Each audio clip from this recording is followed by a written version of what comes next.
Well, we're going to have a little bit of a special look at today. We're not doing our standard recording and audio and adventure stuff. We're going to sit down with the with the main characters here, and we're going to pull up some of the questions that have been asked, look at some of the things that they have done, and do a little bit of cross-examination. So we're sitting here with, you want to go ahead and we'll go with Theo. You're up first. Theo's my stage name, man. It's just text now. We're not a character. I know. I'm saying you start with your character and then you say yours. That's what I'm supposed to. Okay. Didn't you pay attention to at all to the brief? There was food involved, and maybe not so much. It's different being on this side, okay? But name is Tex, and I play Theodore Skyfallen. And we also are joined here with the short one, Doric.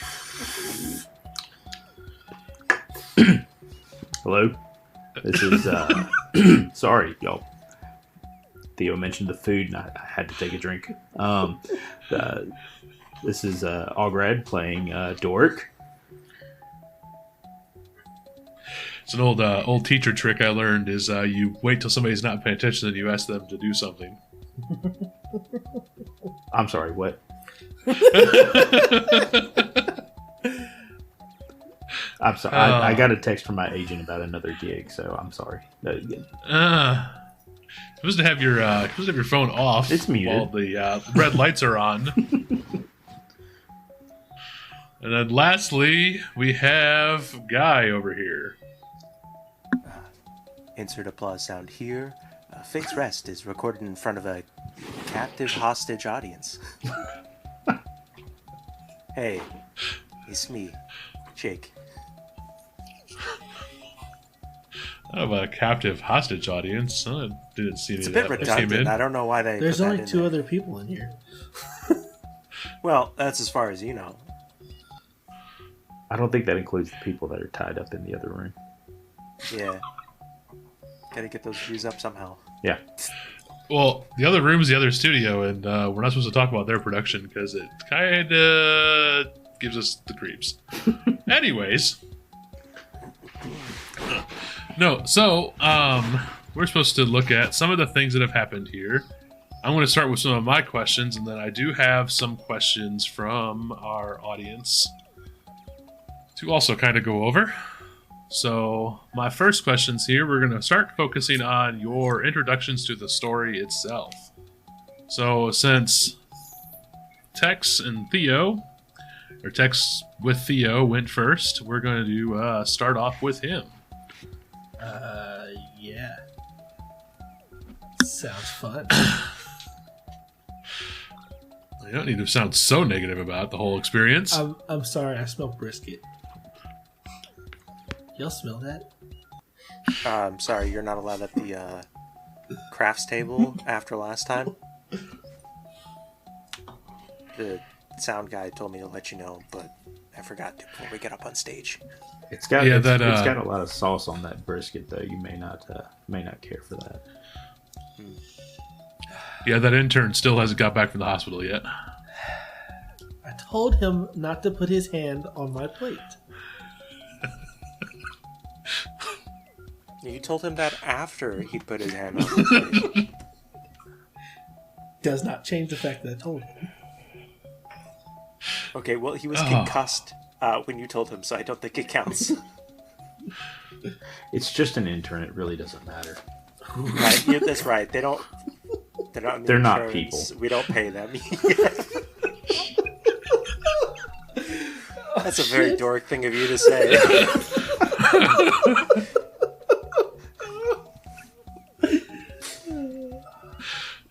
That went down quick. Just like that intern.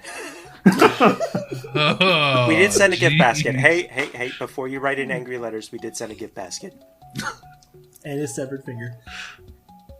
Did you sign the card for me? I did. Thank you. So, the question I wanted to ask was, while Theo was learning his stone cutting craft and he was working with Ovak. Yes. It's a good old dude. He's not as old as you think he is, though. I think he might actually be younger than me. It's really good makeup. Yeah, they do the good work. They do good work in that department. But he explained to you the conflict of the O'Briens and the elves.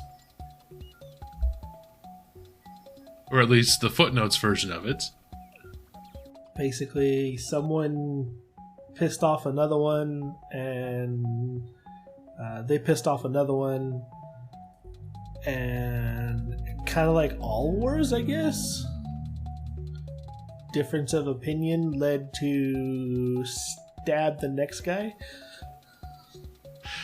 Well, you're forgetting a key detail there, where it was the O'Briens believed the local elf tribe murdered their late queen. The current king would have been the son of said queen. So you kind of glossed over one of the most important parts of that history lesson. Oh yeah. Explains why they were so mad at one of the most recent script readings. Like I was just not paying attention. Yeah, about that. looks over at the crew in the back. Sorry. Oh wow, that's some language they had there. I think he can bleep it out in post. That's a possibility. But no, so I mean, you did get the second half of that, where it's kind of on top of many years of bad blood and history between the two different groups. But the most recent event was that right there.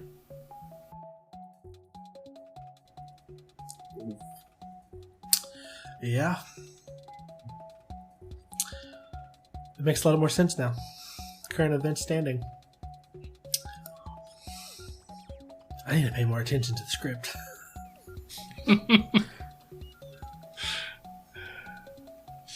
That and then so that was the big one there that they wanted me to highlight from you forgetting part of your story with your character.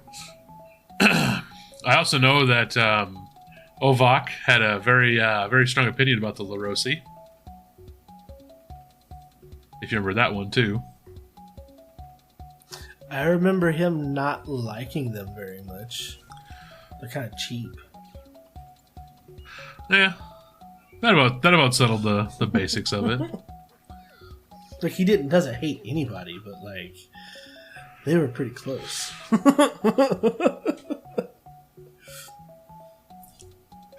And how accurate do you feel the description of your companions was of being the short bolt of lightning and the one who speaks to themselves? The one who speaks to himself is dead on. Like straight on. And I mean, if you think of lightning as like a non-linear path, I could see how it fits him. Because you have no idea. He's unpredictable. Legitimately have no idea what's going to happen. That's kind of why I think they wrote it in as being a short bolt of lightning, because there is no way to predict what happens with Doric. And he makes your hair stand on end. It was more like headaches, but that's fine. Like the cringe headaches. I think a lot of that's ad-libbed. Well, I do enjoy going off script. yeah, your talents have been noticed.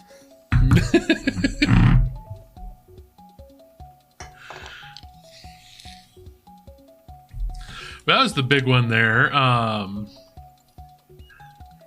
we'll leave the last bit where you all met in that chamber, because you all kind of have parts in that one, so we'll leave that for the full group.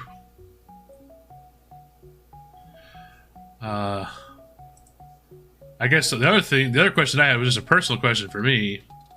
Was how was the airship stuff?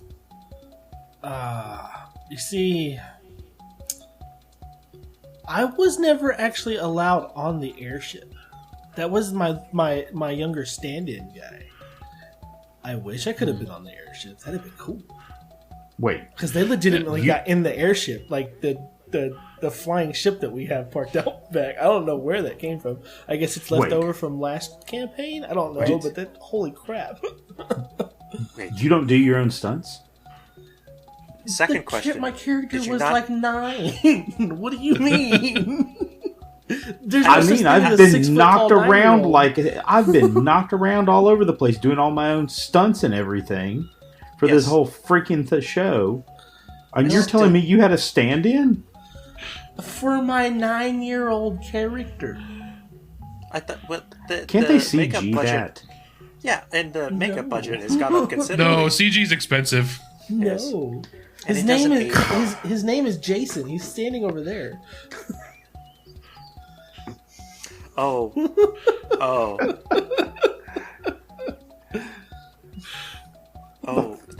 His parent is the one who you sent into the hospital, the intern? No, yes. That's not their parent. No, that was Kevin that got sent. Wasn't Kevin the intern? How many interns have you sent to the hospital, Tex? Just the one. Tex. And I gave him his finger back. You didn't put it on ice. You put it in a shrimp cocktail bowl. I mean, the shrimp cocktail was cold. It's okay. Yeah, I suppose. Thought it was funny. It was. Anywho,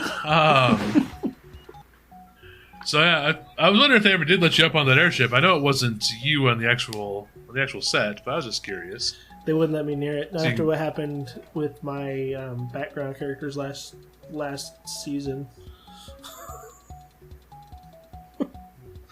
Makes sense. I'm starting to think they're not going to let me do anything fun either next time around.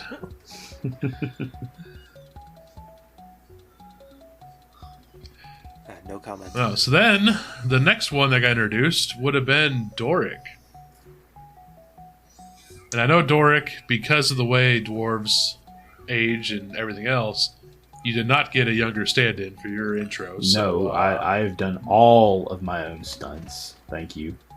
I would also like to note that I believe I got paid less than Tex for this too, even when I'm doing my own stunts. I'm a little... Well, I'm pretty sure that comes down to seniority, but I'm also not in payroll, so... Wait, you're all getting paid. I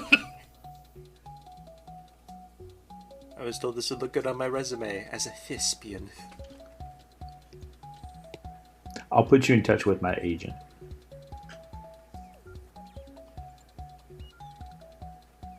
But no, so doing your own show, doing your own stunts and your own your stuff like that, as you want to continuously bring up, and all of us do our own stunts. That's why we're all broken. Yeah. Yeah, but I almost died a couple times. See the well, it's because you're bad at doing your own stunts. The scorpions were. I don't know where they got that. You disconnected your harness. Yes, and I don't know if that trainer was accredited. It was not nearly as authentic as it should have been. I didn't need the restraints. It would have looked so fake. Hmm. You know, Can we not have you say that on camera, because could be some legal issues in that statement. yeah, we had to do the harnesses, OSHA compliant, and all that. Hmm. But no, so our younger Doric, first time out on the surface, seeing the first light out at the lake. That was a pretty nice lake. Kind kind of jealous I was not actually able to be on that lake when you guys did that scene. It was nice. I was amazed that they were able to get the rain how they needed to and everything. That was a large portion of the budget of that shoot, making sure that it was raining in the storm and everything. It was enjoyable though. Craft Services was excellent that time. They had steaks and everything for us. So, you all got steaks. It's not our fault you're a vegetarian. It's just what it said when you got hired in, so... I changed it. I'm a vegetarian on Tuesdays. You checked the box for vegetarian, so you're going to eat vegetarian food. I think I got the wrong paperwork. It said, would you like seafood or would you like the vegetarian option? Yeah, that might be a mistake in the booth.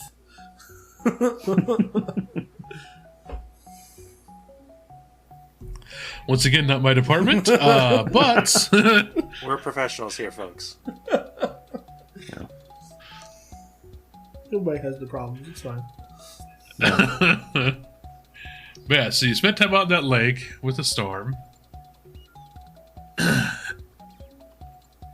Though I think probably my favorite thing, my big question there was the fish situation. Was that scripted, or was that just you going off on a lark as you do? Well, I mean, we were out there for the shoot for a few days, and so I had already been fishing, and I actually caught that fish, in my free time, and I just thought it would be a fun thing to incorporate into it. I honestly thought it was dead.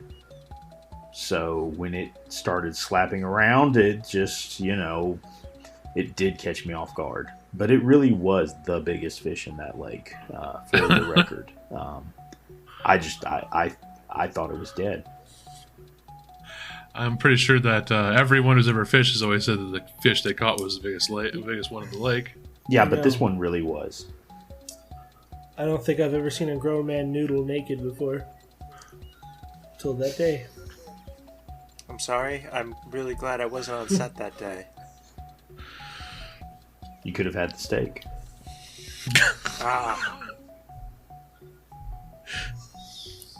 Be careful saying statements like that. Might make HR upset.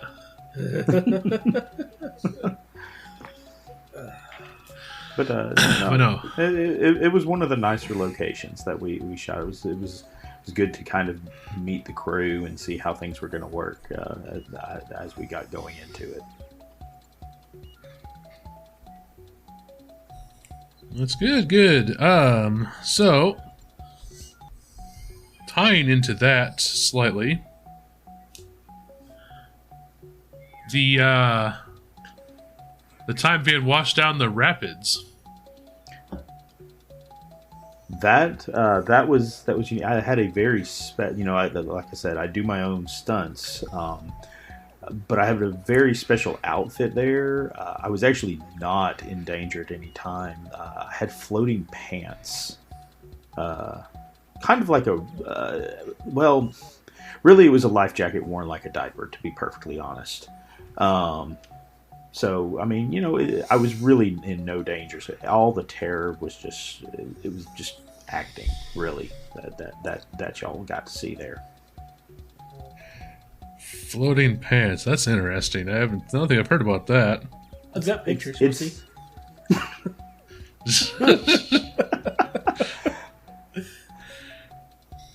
It sounds fun, yeah.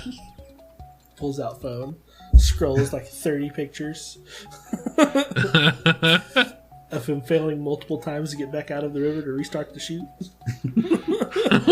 I didn't. They floated. They weren't easy to walk in, but they floated. I think you were handstand walking for a while there. That is not a. I never thought that my childhood growing up in a circus would come into play as a talent in this job. You just keep getting deeper and deeper as a individual, don't you? I've been doing this for quite a while now. There really isn't a whole lot of makeup that they have to do for me, being the age that I am.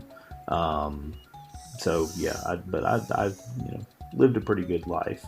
I would consider myself like a B+ level actor at this stage. So, yeah. Leans into the camera. Viewers, don't be discouraged. He spends like 4 hours in makeup every day. I've actually heard that the beard is real, but the mustache is adhesive. It's the inverse, actually. Fake beard, real mustache. Yep. Impressive. So definitely an interesting combo. Yeah. It's Grow unfortunate that a I very thought- nice, very thick mustache, but the other is just really patchy. April does a great job attaching the beard.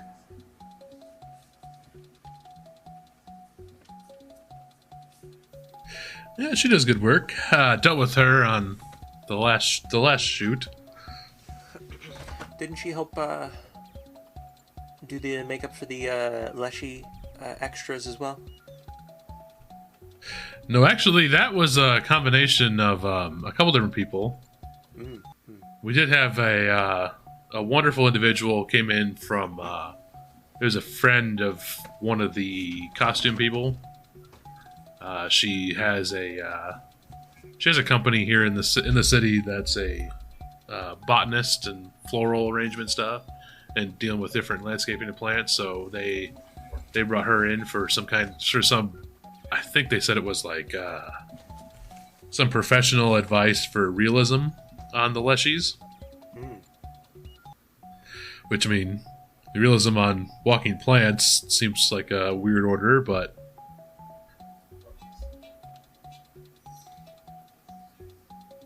Wish I'd been there for that one. I never did get to see that one. well, they'll probably be around a lot more. I do know they like to bring in the Leshies for this whole shoot because they're definitely an interesting character and an interesting characteristic to have. You don't see them very often. Yeah. Pure blood Leshies are very rare these days.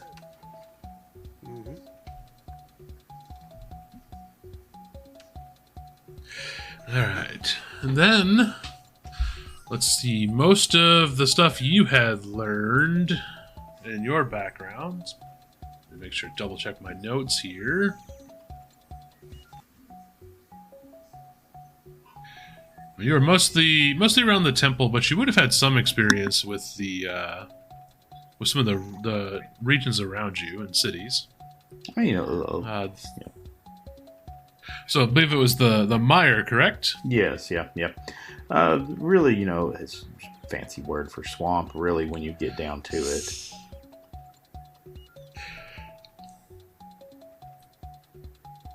I guess it is a fancier way to say swamp. Fun story. So they had originally planned to shoot in a different area. They built the temple there, but it sunk into the swamp. And so they built another temple on top of that one. And do you know what happened to that one? Did it happen to sink into the swamp? It did sink into the swamp. But finally... I'm sorry, I don't remember us filming on site on Chicago. But, yeah, funny enough, the third one did finally stay in place. I thought that one burned, and the fourth one was the one that stood in place. No, I thought the The fourth was one's the right one over there inside the studio. Yeah, that's the extra for when the third one inevitably sinks. I thought that we only used that for exteriors. Yeah, until you started complaining about the mosquitoes. I mean, it's a swamp. What else are you going to complain about? That's fair. They do have a lot of them there. And the leeches. Yes. I can't believe they flew in actual leeches for that scene. No, those were native. Native? Yeah. You know, it's always nice to locally support small businesses. That part was completely unscripted. I was Locally sourced leeches. I don't think I've ever heard those sentences in that, or those words in that order in a sentence ever. And that's what makes this project so special.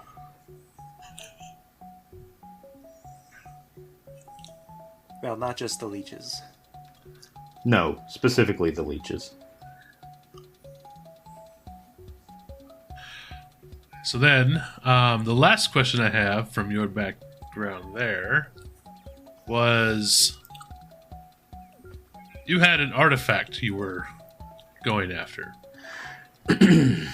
Yeah. I mean, it was that we had to come up with some way for me to get out of the temple. And so it was really just the best idea the script writers could come up with at that time.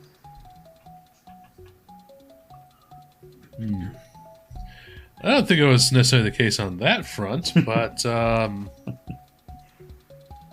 it definitely was a way to get you out of the temple and into the story proper. Yeah.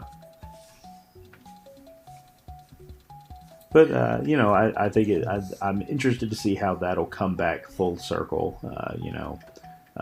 because that's still something that I think weighs on Doric's mind, is that item is just out there. I mean, we know it's in a spire, but, you got to get the full, complete story to it. It's got to come back full circle. So I do look forward to that coming back to it and seeing how we work that in and everything as we go along. Absolutely, it does need to come back. I do hope it does come back, because that is a crucial moment for somebody to have something of power like that they're supposed to protect being stolen. Yeah. So I do hope that does come back in your story there, Doric. Yeah. Or Doric's story. Yeah.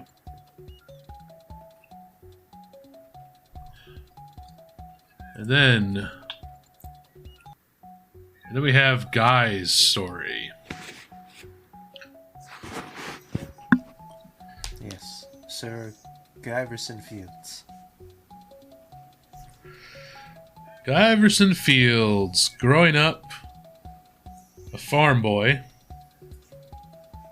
who was hiding his magic in a land of heavy security and strict law and order. Well, aren't we all hiding a little bit of magic? No. I don't really hide mine. I don't hide much. I'm very good at pretending. We've noticed. I believe you're the only one who actually has a magic item currently. The glowing sword, man, that's the greatest prop. I was referring to the ring that we procured for you. Oh, well, not we. I had nothing to do with that, really. Now, there's a few magic things by the time this interview goes out. That'd be correct. There was a couple. Yes, Guyverson Fields, simple man from a simple farm, forced out into the greater world, and then forced out even further.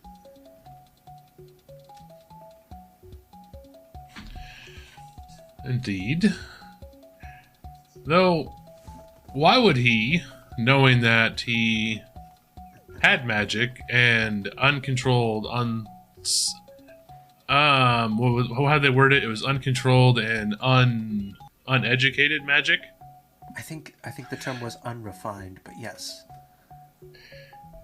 But knowing he had that, why would he risk exposing his family to all of the negative effects of his magic when he knew he had it? Well, as far as I remember, for some of the character background information they gave me when I got the part, was that it was less about him using it all the time and just using it here and there for little things, and just an average youthful arrogance of, like, couldn't be me. Probably have all been there at least once.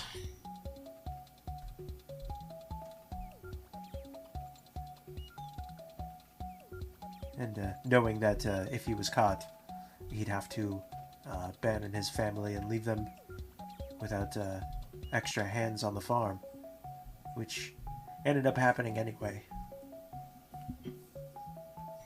I think that'd be part of a reason to not use your magic if you had it, knowing that he would leave the farm and his family without help. Well, I don't blame him. Cleaning up the goat pucky was not my favorite.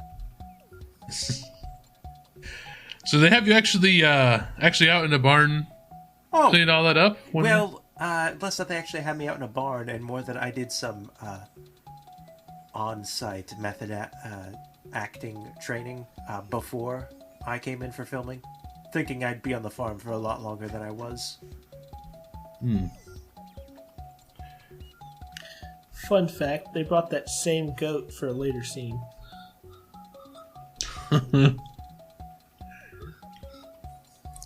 I don't imagine there's a large supply of goats just roaming around that they could bring in for shoots. In order to make it much larger than it was, they actually filmed it closer to the camera than the rest of us. That forced perspective is amazing tool. Yes. And I won't go into too much about the special effects, but if you look real close, you will notice that no goats were harmed in the making of the series. The goat's name was in fact Dave. Yes. Dave was a real pleasure to work with, actually. Yes. One of the most professional animals I've ever worked with in my entire career. Excellent trainer, always stood on his marks. Yeah. It was actually his idea to like charge at you and everything. Yes. He brought a lot to the table. Still off topic, guys. Well, I figured it was important for the journey that is Guyverson Fields.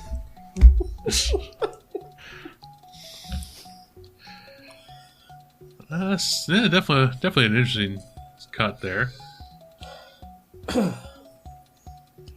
Though, I think the question on everybody's mind is, after he made his way into the Citadel and was in that schooling, how would you react in a similar situation when suddenly you are speaking to a relative of yours from who knows how far back? Well, if I'm completely honest, I feel like a lot of my relatives would actually be rather impressed with how I'm living my life. If they're from that far back, well, I have a refrigerator, and they definitely did not.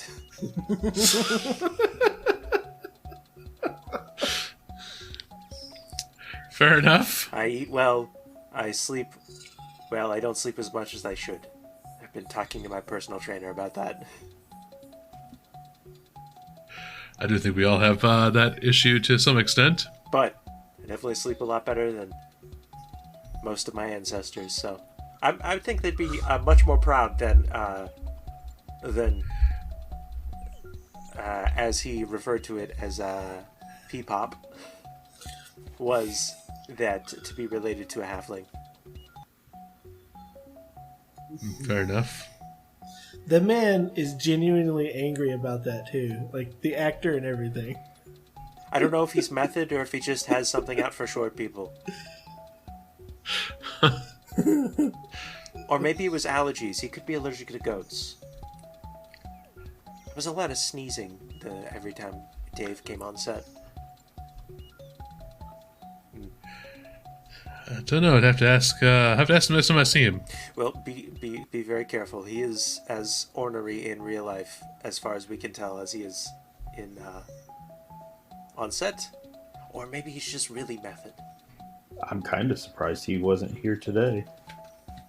Well, he we invited him, but he decided to ghost us. Insert canned laughter here. And now I know why he's angry all the time.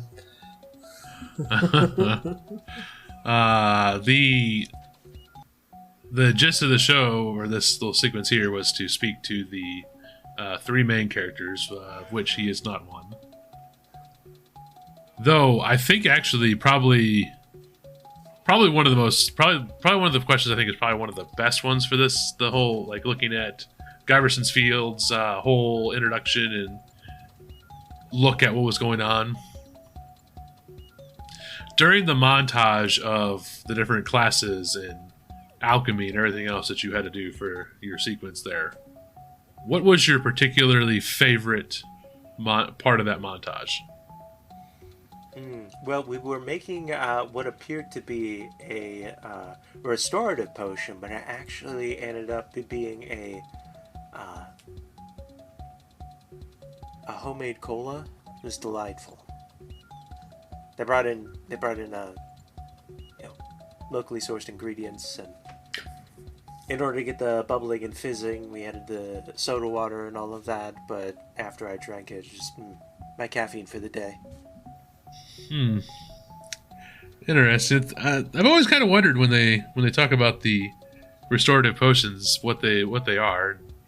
Kind of interesting that it's like a soda. Well, I heard that on other similar sets they'll sometimes use like cranberry juice. It's good for your kidneys and all that, but that's how they get the red. That makes sense. It would definitely give you the red color. Coloring last time we did it. I did yes. I did some local productions before all this. I am definitely glad that the budget has increased to where we actually get stuff that's not just really bad food coloring and not great water. I mean, they still do have sometimes bring things in from home. Oh, I'm sorry. What was that? Oh, I wasn't supposed to mention that. I was going to say, we may have gotten more of a budget, but we're still a low budget production. Yeah, I can only put so much into it, guys.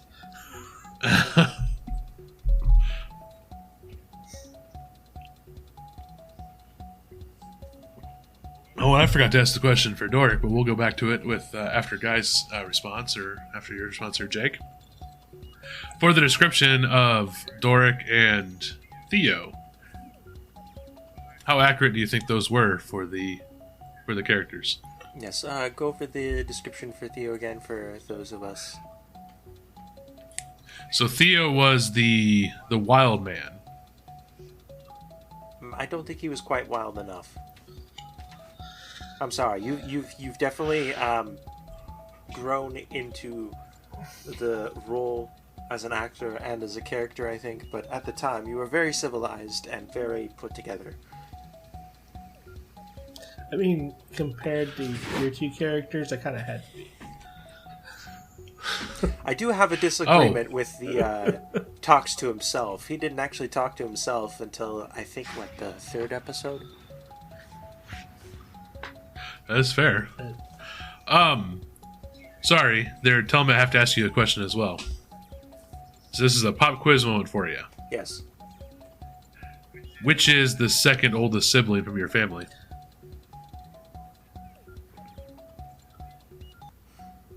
Oh, it started with an S. It was a sister. That's correct. Shania? They want to know the name. I said Shania? No, that's not correct. What was it? It was Sasha Bell. Oh, yes. Yes, that's Isn't that right. the name of the girl at the craft service table? She was. We did have her in as a one-off. You understand how easy it is to just pull our PAs and interns in for like background characters. How do you think I got my start?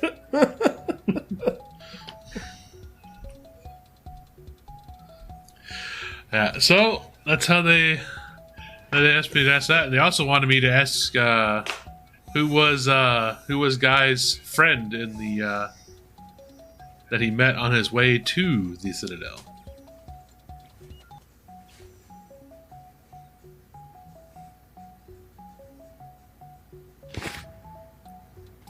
I just remember him as the gambler. Well, that's not what. That's actually not what Guy called him at all. Yes, well, we've also been on production for a few months now. Yeah, but they're trying to say, they're making sure that you're all paying attention to your I'm scripts. absolutely And, paying attention, but I also haven't gone over previous content yet. I was waiting until this interview happened, so that way I wouldn't. Anyway, wasn't Kenny the gambler? No. what was that, Kenny? We killed Kenny.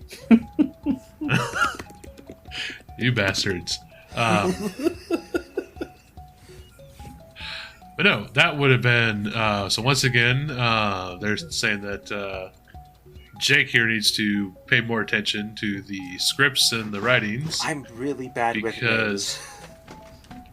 Because that was Roderick the cheater. Roderick the cheater, that's right. Well, in my defense, I did once on set call myself Guy. Or Doy. Oh, yes. Let's not talk about Doy. Yeah. That's me, Doy Fields. So then I apologize. I was on a cleanse at the time. I apologize, Ograd. I was supposed to ask you if you thought the name that you were the names that were to describe your companions, how accurate you think they are. I mean, with the wild man, I don't know. I had envisioned a more feral individual before I met. I really didn't know how Tex was going to play that part. I've seen his work before. He just wild man seemed to stretch for him. I expected someone more feral to it. But as far as Guy and being the one who talks to himself, I'm gonna agree, spot on. Well, just to chime in, but you're not wrong. It felt more like a blue collar type instead of wild man. And on the second point, again, I'll disagree. The script didn't have me talk to myself until 3 episodes in. But when did we meet that? Like, I feel like didn't it occur like the first time we were all in scenes together? No, it was like the technically you all were us when it was filmed, or yes, but yeah, you were all on set, but you didn't show up until after the conversations had happened. Oh. Well, I believe the cue was missed in the script. Was when you first woke up in there, you were supposed to try to communicate with your ancestor, and I'm sorry, that was missed. We did it in one take, and he was off at the crafts table. That was the point. He was supposed to not be able to answer you. Well. So you'd be trying to reach him, and no answer would come. I was too distracted by him bothering the PAs. It's always funny when he enters the studio because he says, "Where's my nerd?" every single time. I think it's rather ironic that he and I get along fantastic, considering how much we disagree with each other while we're in character and everything. Off the set, though, I've hung out with him. He's a fantastic person. Love doing scenes with him. He is very method, like you said earlier, though. Oh, you know what else it might be? I think because he floats sometimes, I bet the harness pinches a little bit. Would you agree or disagree, Ograd? He actually floats. Yeah, no, that's actually a talent he has. He learned it from some magician. Oh, That's what he used to do. He actually used to be a magician, and so he knows how to appear to float. So it's a great way that we don't have to deal with special effects. Huh. Well, that's news to me. I was discovered at a coffee shop when I gave the producer a chai latte.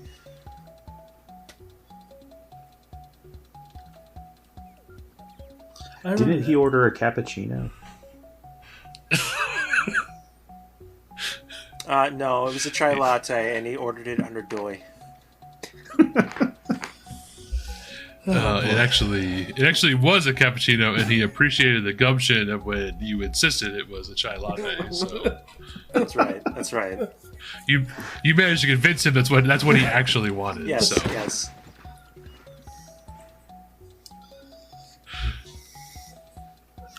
He thought that this is the kind of person I need to play. To play this role. I appreciate a good liar.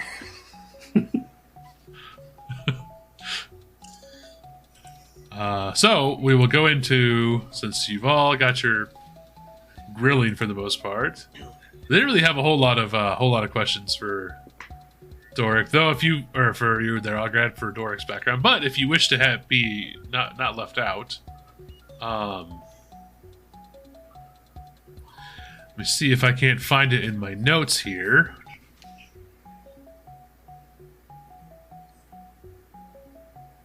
Ooh, I have a question for Doric's background.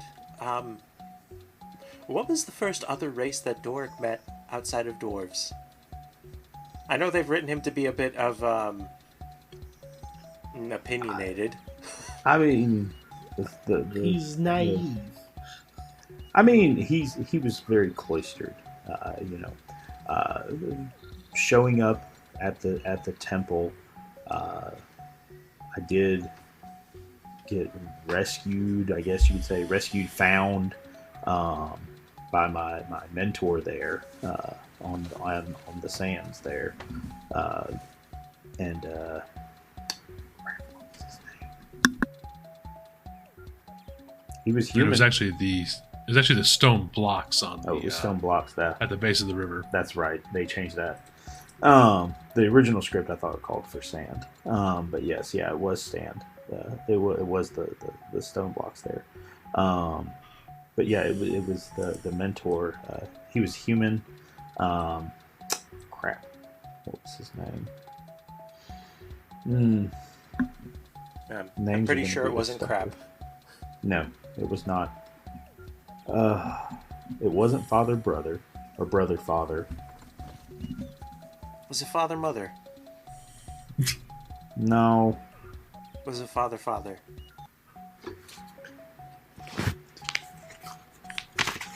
Let's see if I can find it in the script. Hang on. I think you mentioned it once, but I thought that was an ad-lib.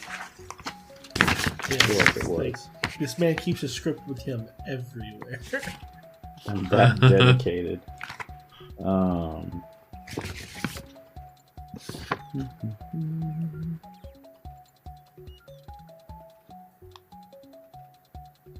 Yeah, I can't remember his name. Yep, I think I lost that part of the script. Man, all need to pay more attention to the scripts. That's why I ad-lib so much. I really just don't pay that much of attention to the scripts. The priest that had discovered you was named Fallen because of his history. He took the name when he took the vows. That's right. Yeah. All right. But you guys can, if you have questions for each other's each other's characters' intros, you can always ask each other too. This is an open form. If you want to ask anything before we move on to the spire. I mean, I can't think of anything. Not for the intros. Yeah. Do you think it was odd that the introduction of the cultist for your characters? Do you think it was weird that they didn't have more fights or hesitation to them?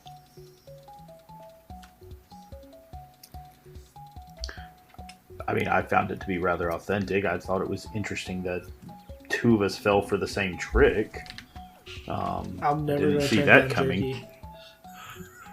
Jerky. I was told to That's- fight back, but I'm never going to turn down Jerky. I suppose that's a pretty strong reason to not fight back. Yeah. Yeah, they both partook of the poisoned meat, and then surprisingly the sheltered sorcerer in a tower was the one who fought back. I'd like to think it was his the farmer tough, Well, Theo has that that gut feeling he gets every now and then. I don't know if they're gonna play it out as magic later or if it's just a natural instinct. But it was one of those things in the script that says gut instinct says no, but you need to fight back. It's like, but if the gut instinct says no, why do I need to fight back? I'm just gonna eat the jerky. I think the thing for me with that was I knew it was a bad idea, but being authentic to Doric, would he know it's a bad idea? And that's what I find myself questioning throughout this role. Yeah, is, there's no such thing as a bad idea to Doric. Exactly. Everything is going to work perfectly and according to plan. And I had no reason not to trust anyone, So, and again, and I think this is just one of the main character, I wouldn't say faults, it's the strength of Doric in the way I perceive it. It is just this hopefulness, just this optimism. And Also known as naivete. Yes. optimism sounds better. It's a more positive word. So for the... I mean, it can be positive to be naive sometimes. I'm positively naive. Yes. So we'll move. So for the guy fights, the reason why it wasn't more impressive is we didn't have enough time to practice the stage fight choreography. I do wonder about the knife in the toilet. Perhaps that's some sort of Chekhov's gun to help prove his innocence for a murder later. I don't know, or maybe I don't know why they put that in the script. Why a toilet knife?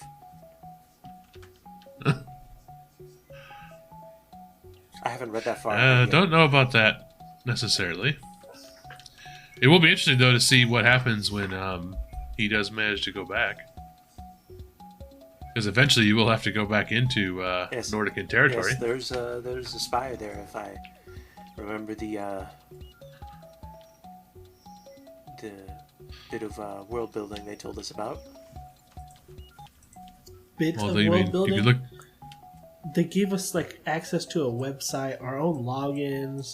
There's a records room back there. There's also the large map on the wall over there too. Yes, So yes. I mean, Wait, what? There's a map? Yes.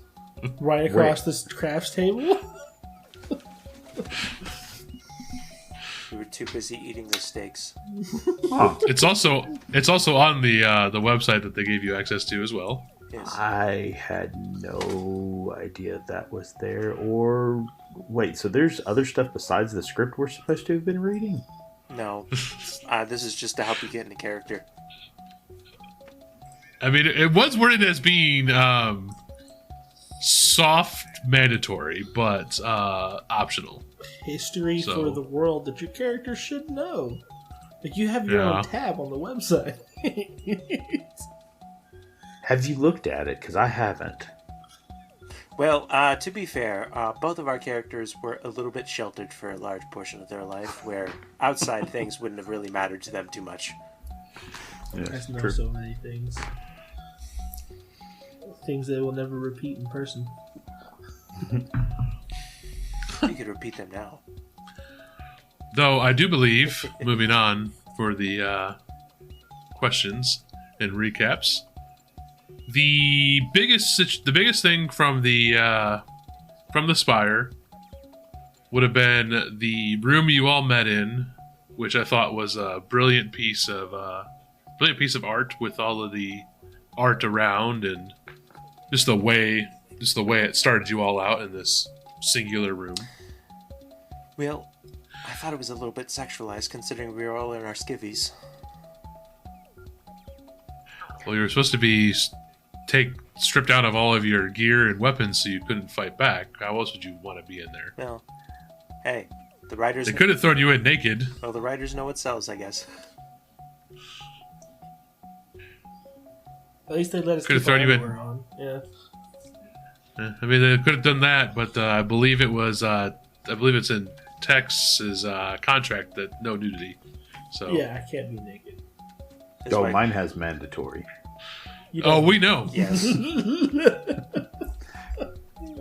But that one was there, and then the tome of forgotten knowledge, the club of forgotten knowledge. Fun fact.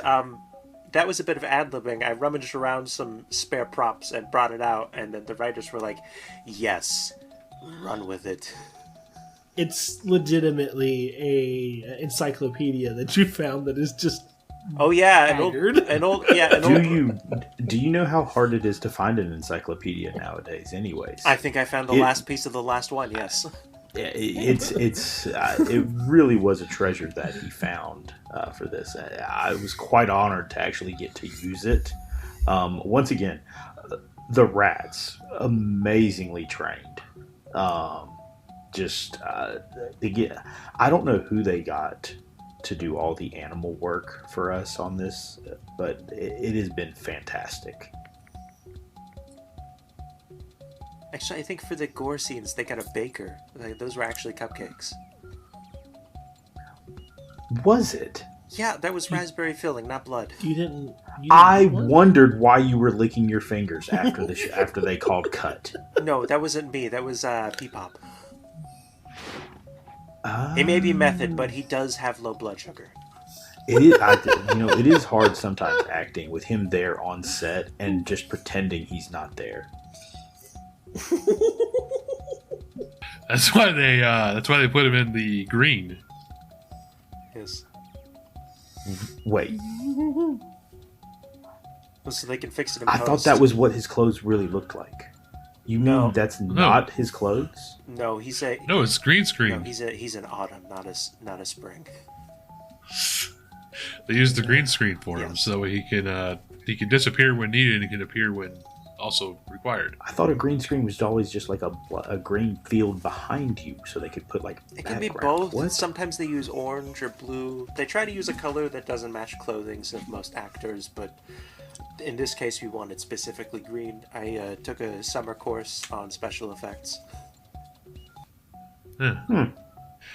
And you can select on and off the colors to eliminate, so that's why his color is a very specific color too. My favorite is the bloopers of news reporters that are wearing green. Well, it always confused me because we know he's an elf, and so I just assumed the elves always wore green, and none of the other elves have worn green in. Hold up, and this is why Doric is that way. Okay, well, hey, this just in, that might not be Doric. That might, in fact, be Algrad.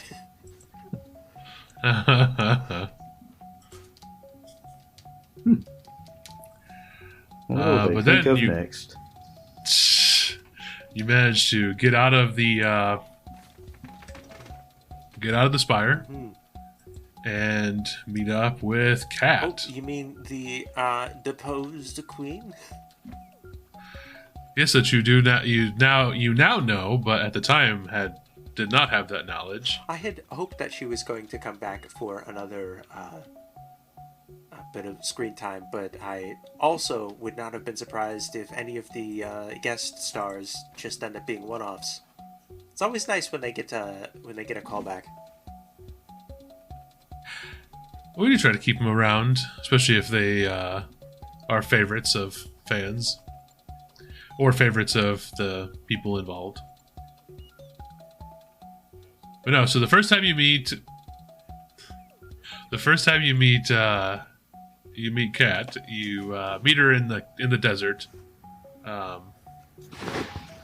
a camp. Didn't we film that in a So gravel what- pit instead of an actual desert? Deserts are notoriously difficult to record I in. thought it was the taxes we were worried about. No, it's because sand is really bad for electronics, and cameras are places that a lot of sand gets into Hence and destroys. the- So, Air quote, oasis. yeah. It was a pool. Although I have been told that in future desert scenes we will in fact be doing an on-site. We have some new equipment coming in. That's correct. But no, so what was your original thoughts on this half-elven woman who was supposed to take you into O'Brien territory? My wife is sitting over there by the craft table, so I'm not allowed to say it. I don't think that's how that works, friend, but... Oh, what were Theo's thoughts? yes. Why Yes. is this crazy lady in the desert? Well, she told you that she was there to meet you specifically, so she was to meet you all and escort you to Iron Lake. That was her mission for why she was out there. Man, the stew they provided for that? Yeah. That's good. You guys got stew? It was the best thing I've eaten on set. You'd refuse I'm to not eat gonna it argue. because you didn't trust the lady. That's fair. And once again, as a person and as a character, me and Theo never turned down food. No, I would have. It's just that they gave me a bowl of vegetables, probably because somebody swapped out my paperwork, Ograd. We will talk about this later.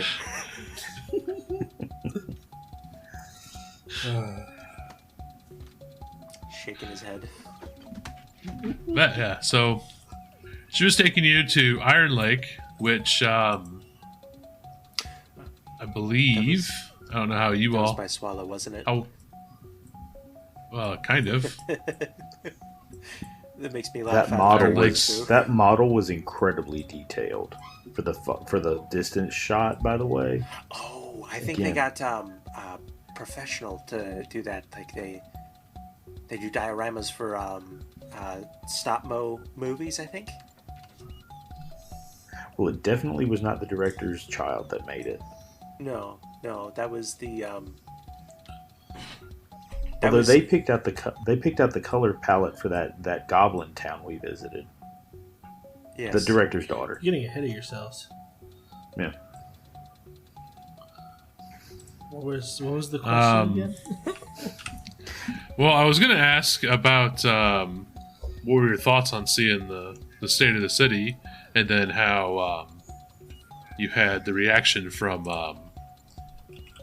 Kat. But I'm curious how you also think that it was close to Lake Swallow, because that's about 70 miles from the lake Yeah, it itself. was- So Almost as far as the desert was.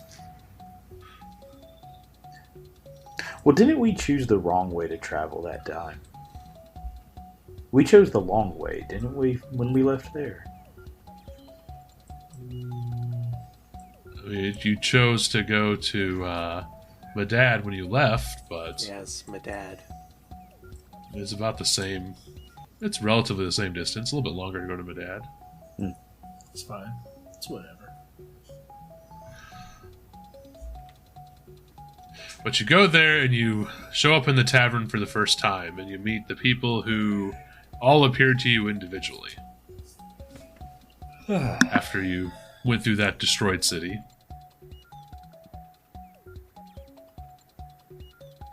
And they sent you on the missions to go visit the different spires. Yes.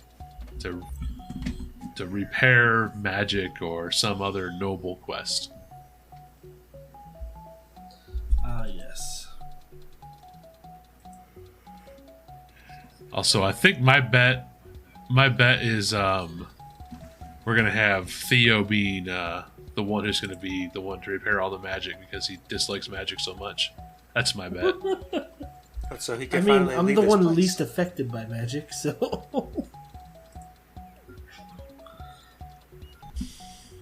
Maybe that's part of your gut magic that you just you have that relationship with magic, so you kind of figure out threats.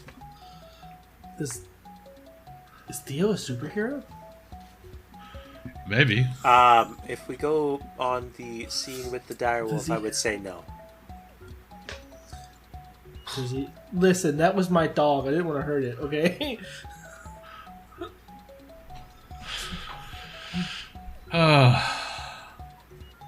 But you did mention going to the city of Medad, because that would have been the next leg of your journey, where you found that nice breastplate there on the side of the road. With a body in it. The Doric had found. Yeah, I've still questioned whether that was the right decision to get rid of that. I don't know. That's something that's just weighed in the back of my mind the entire time we've been here. Well, your character constantly complains about how slow he is.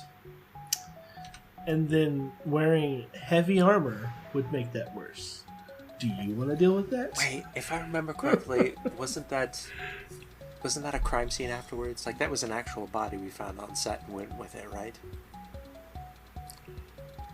Oh, no. Can neither confirm nor deny. I don't That's think right. so. I think for insurance purposes, we're not allowed to go into further detail, and it's an ongoing case. Looks back at the PAs, like questioning, was it?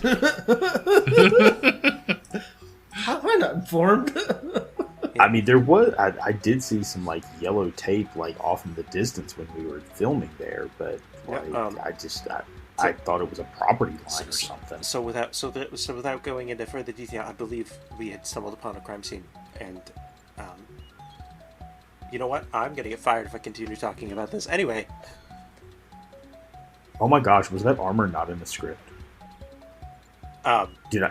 So I'm going to say yes, and I'm physically shaking my head no. Yes. I can say that I don't think the armor was related to the other events, but I also can't comment on the other events because I was not truly there, so who knows? Oh, wait, no, I remember. We borrowed a cadaver from a school. But not everybody on set was aware of that, and the police were involved. That's right. And actually, it was from a search and rescue group in the area. They're the real heroes. It was part of their area that they used to drill in and practice in. So that's what we used it for that reason. We had a relationship with them, so we went with that. But yeah, so you get to Medad with all of the chaos and craziness of the city of Medad. The goblins. They are legitimately nice to work with. I think, honestly, personal favorite so far for the locations has got to be Medad. Fun fact, they legitimately set up a brothel.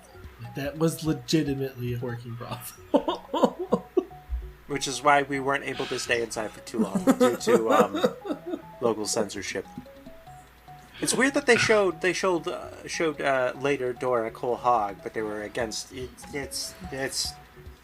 Somebody had to play to their constituents somewhere, I guess.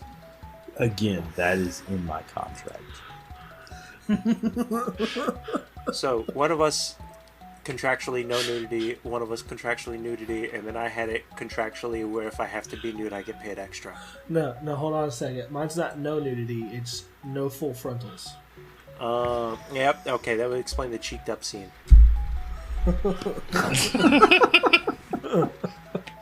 Jesus.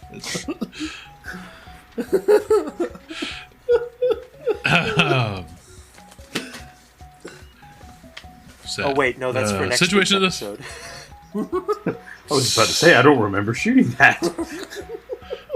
It was some B-roll, don't worry about it. So the city of Medad with the goblins and all of their craziness. What was your favorite, just kind of odd situation for that city? Beans. Just out of curiosity. Beans was excellent. Beans. I can't believe he did that accent either. With how he normally, like, that accent he put on, amazing. That's what he does best. Yep. Master of disguise. Many faces. Mm-hmm. You know, I heard in the last series he was both red and green. No, that was just a screw up on the writer's part. I think he still got credited for both, though. Yeah. Probably. Yeah. It deserves every single penny they pay him. Can't wait to see him again. My favorite part about my stuff. dad was the fact that both Guyverson and Jake were trying to get the pet rat things. I thought they were cute in a way that makes you go, ugh. I thought I saw you take one back to your trailer. No. I was caught before I could keep it. Apparently, they're not indigenous to the area, so it's illegal to keep them. Hmm. Yeah, you need to have an exotic pet license. I've tried. Yeah.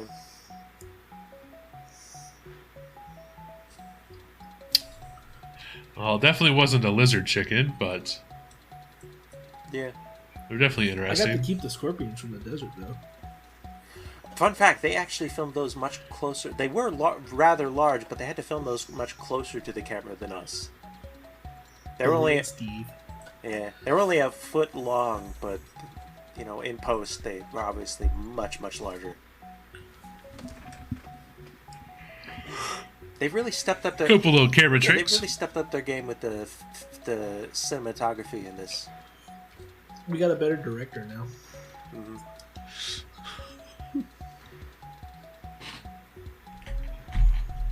Now remember, we're not supposed to badmouth the old director. I thought Tex was the old director. No, you were the screenwriter, right?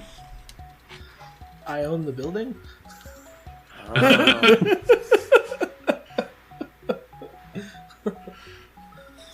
He was somewhere around there, right? Okay. That explains why you have the best parking space, despite the director not parking there. I mean, yeah. It's my parking space. Did you have anything to add to the conversation, Doric? No, I don't think so. Not really. I mean, I hope we go back there. I thought it was a lovely. I don't know how they. I know the color palette, like I said, was decided by the director's daughter. But I do hope we get to go back there. I feel like there's more to do there. Well, I also hope that as characters, we might be able to somehow get some sort of pass to the other districts of the city to see what they're all about. I remember violence was promised to our personage if we went to some districts. I think it's the thing in almost every big city. If you go somewhere when people don't tell you not to go to certain places, Or if you also scare people. yeah. Or then we went from there into the woods to go to the first spire. Well, I guess technically the second spire, but the first spire you actually get into and explore, where you met some tree creatures and a friendly elf known as Salai in the story, I believe. Oh, my favorite. He was so difficult to work with. Well, my favorite part about all of that is that Ograd was not informed that there would be a Leshy on set, so the confusion was 100% genuine when the prank was pulled on him. We pulled all the stops to make sure that that ended up landing, and I think it really shows. It definitely did. And that is why I preemptively put vegetarian option on the food. I've heard about people that worked with you before. Fun fact, that Leshy's name was Jake, which is where we got all the Jake jokes the rest of the game. Yeah, I'm starting to think I was chosen specifically because my name is Jacob. And the chai latte.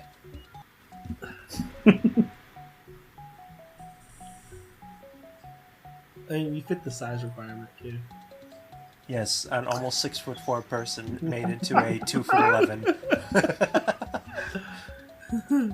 We did hire somebody of appropriate size to play my character.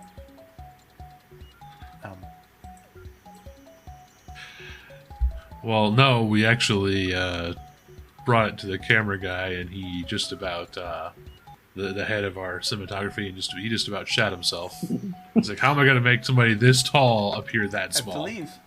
And we said, "I don't know, figure it out." I believe some have referred to me as freakishly tall, and I think that's unfair.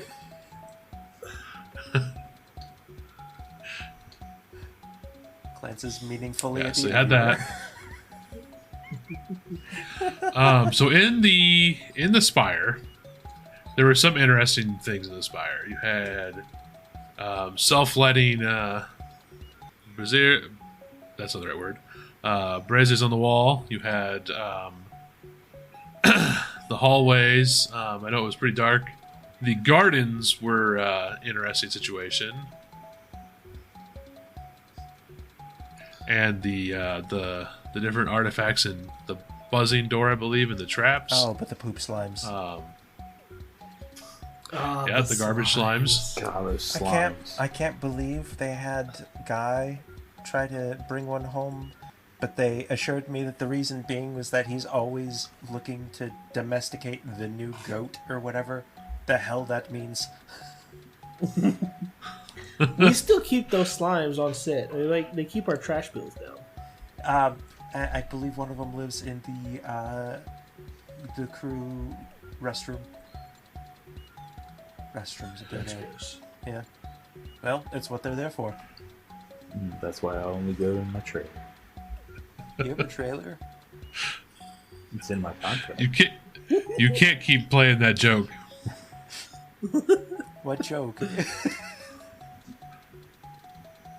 If you don't have a trailer, then you that's your own fault because you were given one at the beginning of the He doesn't have recording. a trailer. He has a mobile home. Like he legitimately has it everywhere with him. So the reason I don't have it is because I can commute.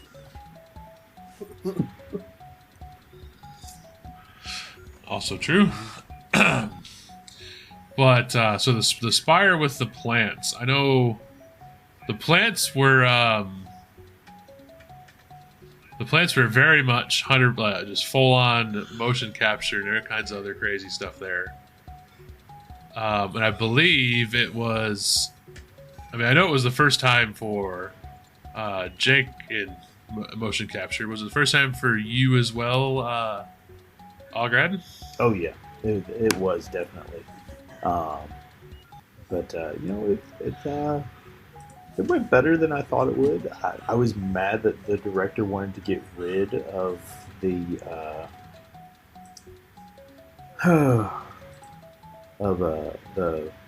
Club of Forgotten Knowledge, and that part again totally ad lib. Me fighting back to get that Club of Forgotten Knowledge. I really loved the addition of that. Yeah, I think the fans appreciate it. I'm looking forward to the merch coming out. Should make for some fantastic merchandise. Definitely not because Texas I had shakes his getting head to some, the camera. No. definitely not because it's in my contract that I would get some royalties off of it.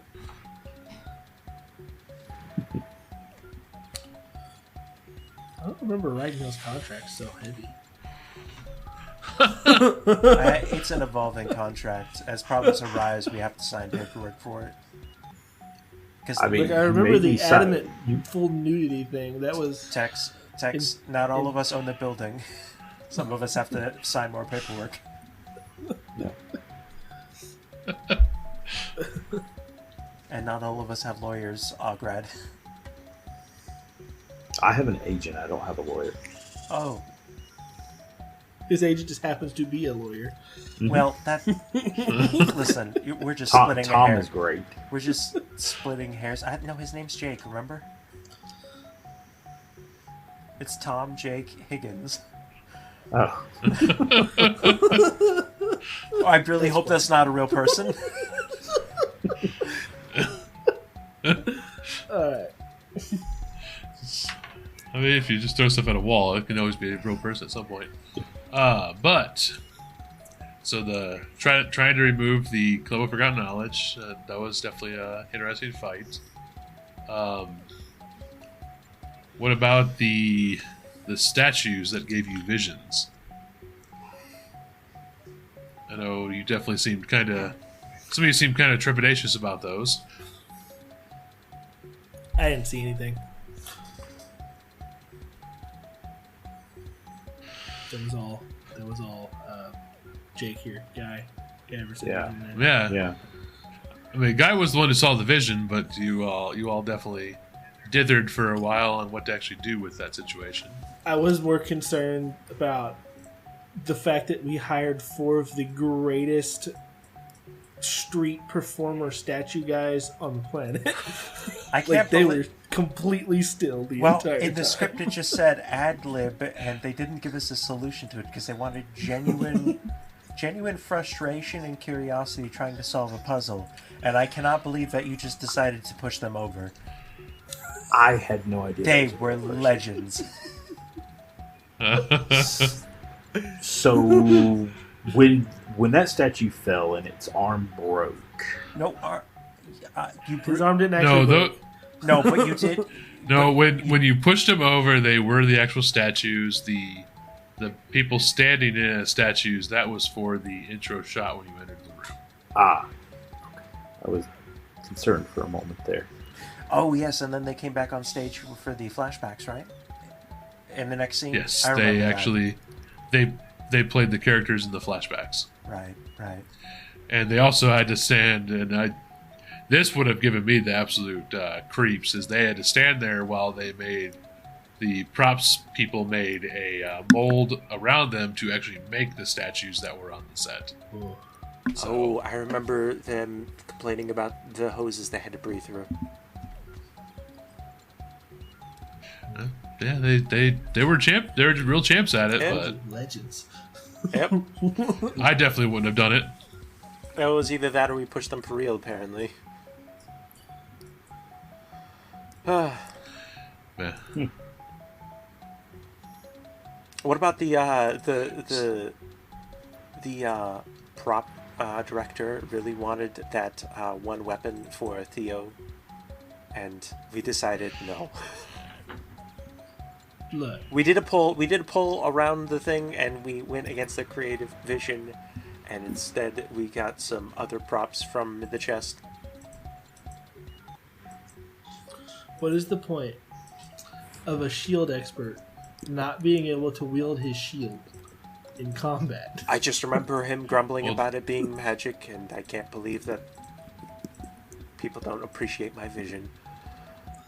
I appreciate his vision. Well, he wanted to give more versatility to the character, but Fair. I remember. he was overruled. I remember the argument being, well, he could use more than one weapon. That's correct. He can indeed use more than one weapon. We decided that it would just make the screen a little bit cluttered.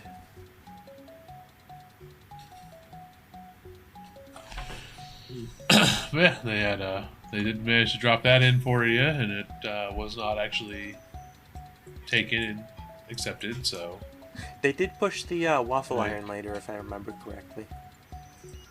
I don't think they really had to push the waffle iron very much. You seem to be pretty into it. Well, I do appreciate a good antique. They found it at a Goodwill. That's what they told you anyway. Well, Yeah, I heard they found it at a yard sale. I mean, they're almost the same thing.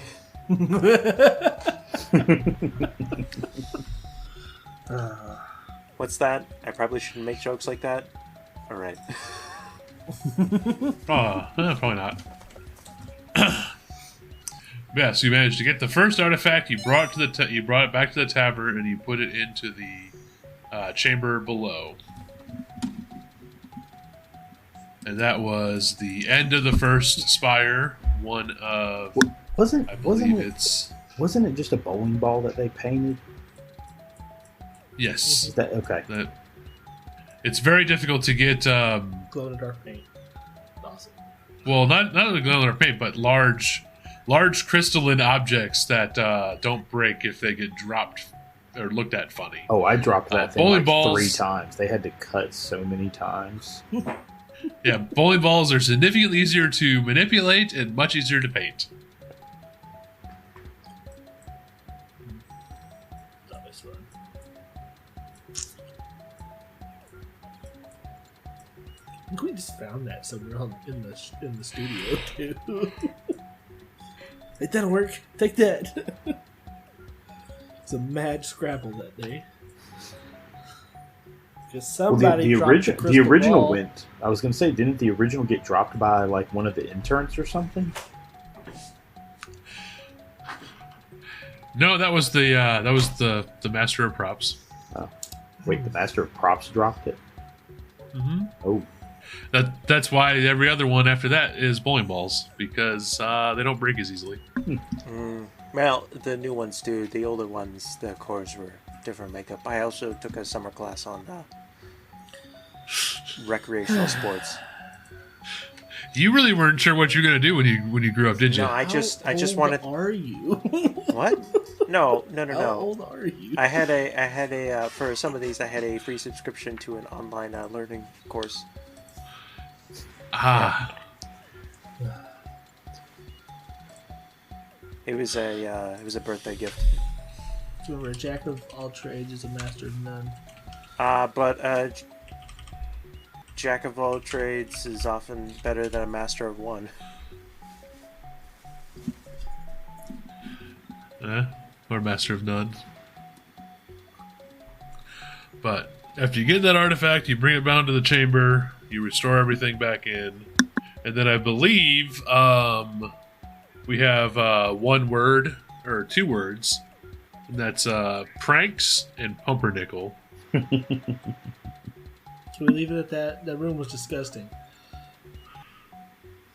I don't think I had ever had pumpernickel in real life before then. That room still gives me the cringes. I can't Where did believe. we find that much pumpernickel? Why? it's amazing what a culinary school will voluntarily do just so that their students have practice. Yeah. But yeah, that was a rough day of filming. I did the shower after the pumpernickel was definitely needed. The scent that bread leaves behind is very pungent. You know, I'm not gonna lie. I don't know what all the hate is against pumpernickel. It was definitely a funny joke in the first one, and it's made its way to the second one too.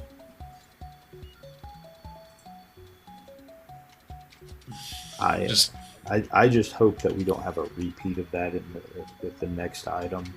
I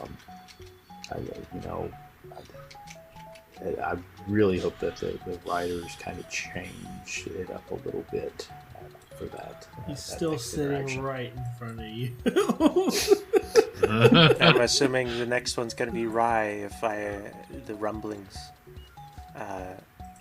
in the supporting cast are accurate at all.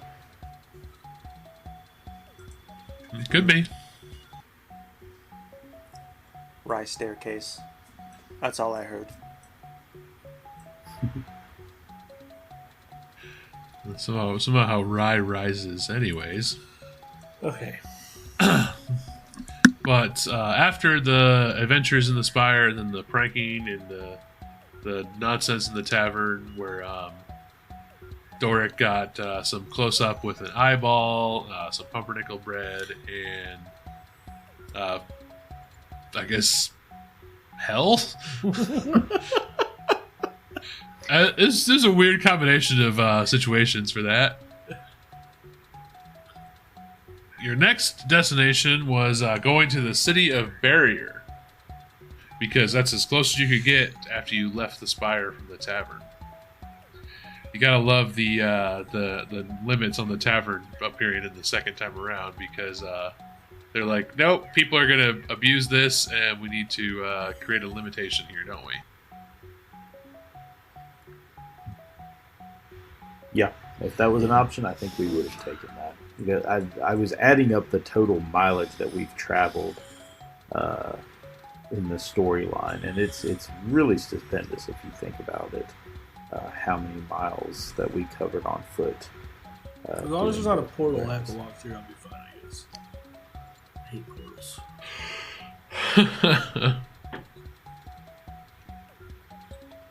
Yeah, there's definitely a lot of walking around and through the forests and over rivers, by the deserts. Tell you right they now, had I'm to put in best shape they of my had to life. put extra padding in my shoes because I really do have a problem walking. That is completely authentic to both myself and Doric, and so they had to extra pad my shoes because of all of the extra walking that would be. That was not what I had thought this was going to be. Yeah, I do believe that's when you got the flail identified as being made of adamantine and having a rune. Oh, yes. And the vendor there couldn't purchase because he didn't have enough money to pay for it, if I remember correctly, or he didn't have the free bandwidth on his products to sell anything. Because that did make its way to Iron Lake to be sold, if memory does serve correctly. I did sell it in Iron Lake. But we're skipping over something. You see, our dear Jake here's girlfriend played an NPC background character in the trek from Barrier to Iron Lake. And Doric picked on her the entire time. Oh, you know what? That was the one time that I think the irritation from colloquially, I believe the fans are calling him Peepaw, and I'm very sorry about that. It was in the script, all of these different nicknames, and the fans decided that was the one that stuck. Peepop. Peepop was genuinely upset with the Ograd for that. Like that was genuine, and they decided to just go with it, and hence the curse. They wrote it off as a different, more self-centered reason, but you know, he's a good guy, generally.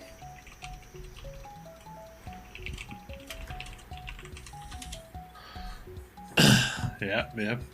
I do have in my notes here the note about Doric being creepy, and then the ghost just basically giving it absolutely not before reaching out to touch Doric there and making Doric have to resist Phrasing. it. Yes, exactly. Well, I'm reading what's written in front of me. just thankfully, relationship's still going well. It's really hard to meet somebody who's taller than me. You know. If y'all break up, let me know though. Okay. Aren't you married?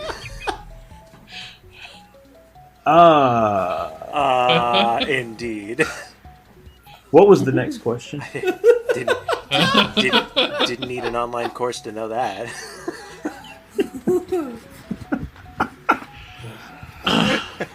Next question was when you met with Lyris. Ambush the ambushers in the woods after. Oh yeah. Oh. After we got yeah. robbed by the street urchins. Wait, did we get robbed by this? Oh yes. Well, There was definitely a street urchin robbery going on. I would like But to. let's talk about Jake before we get to the street urchins. Yeah, and not me. By the way, I need to talk to the writers about Jake slander. I have here a petition of 4,000 other Jakes that do not appreciate the implication that. Well, the writer named Jake says until one of the other Jakes beats him in a pool noodle fight, he still has ownership of the name to use as. All right. Well, I suppose after this, this will potentially be Patreon content, but maybe that Jake and this Jake are going to have a pool noodle fight. That will absolutely be bonus content. Asterisk, this may not actually be bonus content. We don't have that yet. Do we need to set up the special tier? The $10 pool noodle tier? All pool noodles, all the time. That's not a euphemism. Oh, jeez. Anyway. Yeah, so I mean, you were originally going to bypass the ambushes on the road, but then you had got guilt tripped. Theo got guilt tripped by his past. So then you guys turned around and you went after the bandits, and you found the elf that was captured by the bandits. Yeah. After beating up my dog. And It's a very large dog. He's like a wolfhound. He's huge. Yep. It's ridiculous. Yeah. He's also a big teddy bear. Yeah. Jake, just a question for you. Legitimately, when you got on top of that dog, what in the world was going through your mind? Because have you done that before? You did it so good. I would have sworn that's not the first time you've ridden a dog. Well, Phrasing. is this another dig at my girlfriend? No, not at all. I wouldn't have asked for her number if she was a dog. And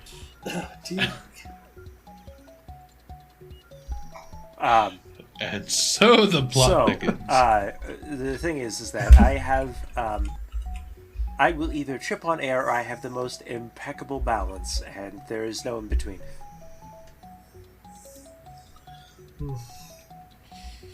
Well, it was definitely on that day. Indeed. Also, I took a summer course. But I mean, You had a summer course in dog riding? No, it was bull riding, but I figured that would be a lot easier if it's a dog. but you had that, the fight with the dog, the fight with the wolf there, and then you had the river crossing scene, which they had to. I'm pretty sure the director had to actually leave the set because he couldn't stop laughing. Yeah, they actually had a small trebuchet. They filmed it from a distance again, but they padded out my clothes so I would look proportionally correct. But they launched me in a trebuchet. Do you understand how many times we had to retake that? And retake that. Well, that's because I couldn't stop laughing. Well, because the people kept laughing, and also I kept hitting the net incorrectly. There was a net behind the tree. I'm sorry to ruin the movie magic, but there was a net behind the tree, and then it was supposed to cut quickly and then show me clinging on to where I was supposed to be, but they just. Oh, I got hazard pay for that day, so it's fine. Yeah, when the script says cross the river and gives you no other cues, I did have cues. My cues were, you're not going to like this. It's like they knew. When the stunt coordinator came on and just said good luck and walked away, yeah, and then a man with yellow glasses came out and with a clipboard and said, "Sign here." I waterboarded Ograd that day. Sorry about that. I mean, I still again I had those inflatable pants on, so it was really all acting. Wait, you're wearing them right now. Have you taken them off? They're so they're like. Do y'all remember that rapper back in the 80s and 90s? No. Had the big pillowy pants. I don't know if I can say his name on air. The parachute pants? DJ. The parachute pants. Oh. It's basically like that. You mean DJ Screwdriver? God, you know what? I cut that out. That might actually be a real person. But it's that kind of material. They are so comfortable. But I've actually reached out to the manufacturer to see if they need a sponsor after we get done doing this. I thought the company was closed because they were extremely flammable. I wasn't supposed to tell you that. I also heard it was because of also some safety recalls where not only were they flammable, but they wouldn't stop inflating. They also failed to inflate. Or they inflated too much. Immediately takes off pants in the interview. Okay, explain why I got them so cheap. They came with the building. They did. That's a Texas guarantee. This building. This building used to be the warehouse, so they kept them all. But no, so yeah, you had all that situation there with the river crossing, the fight with the bandits, and meeting Lyris, who was there to capture a bounty and wouldn't tell you how she got captured. We all knew. Because the band. Oh. And you all know? We all know. And they decided that Doric was a war criminal?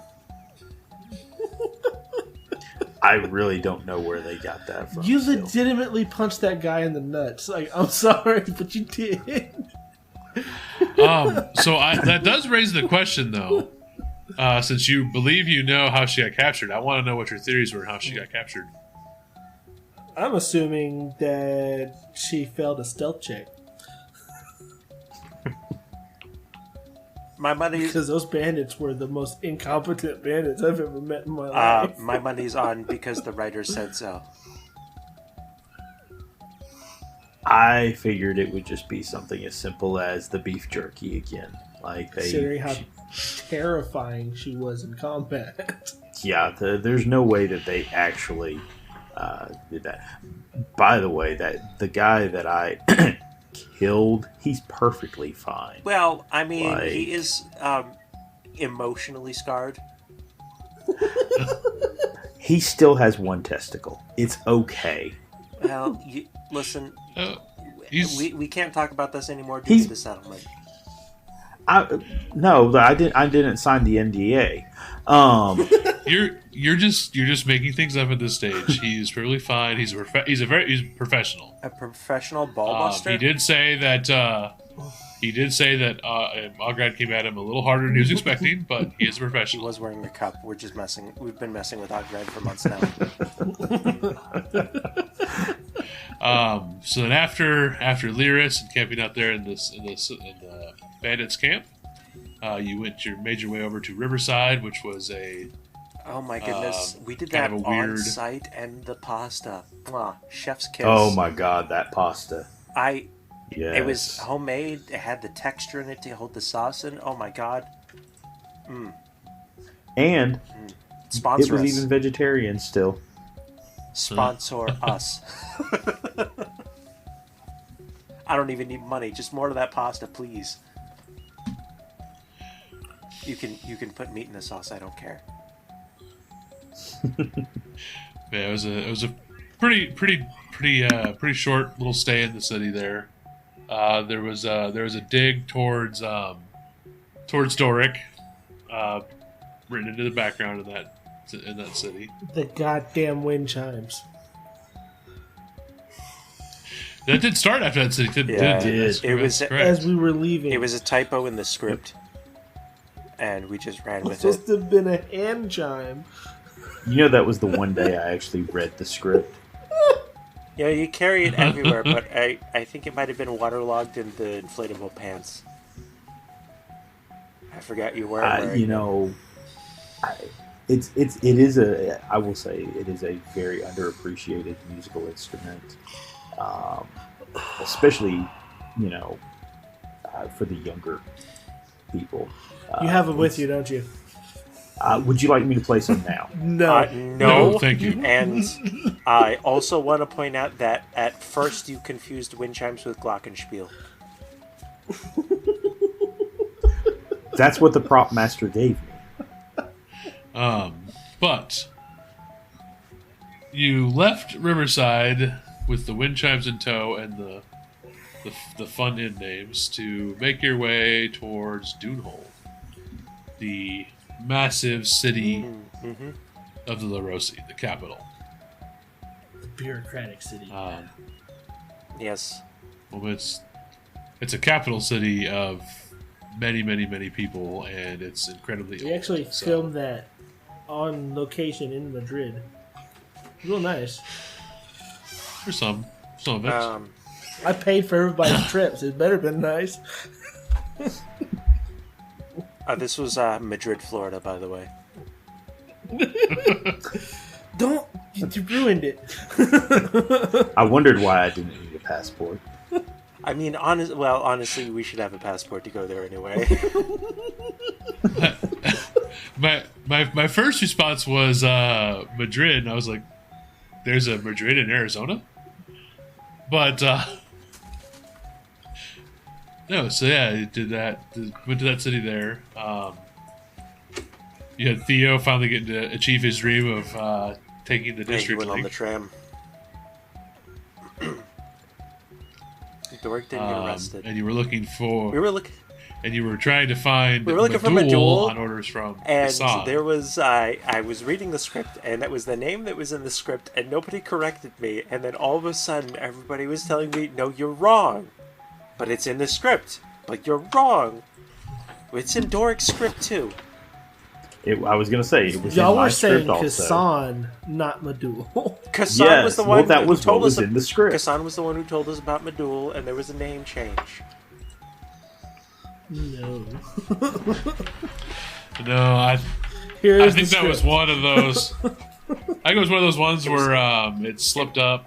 Possibly somebody was playing with, maybe AI writing. I mean, luckily, the only people who will know that we messed up are the people who paid for the director's cut.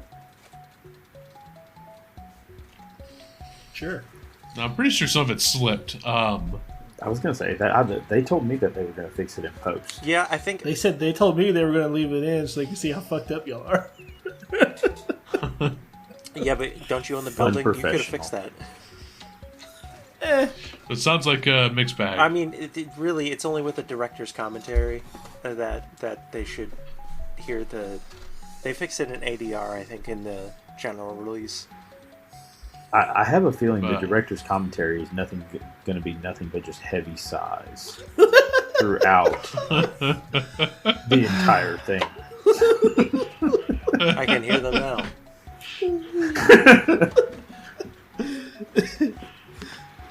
But part of your Dunehold adventure was Doric terrifying some halflings. Yeah, well, what else is new? I mean, that's what caused him to And, discover his curse.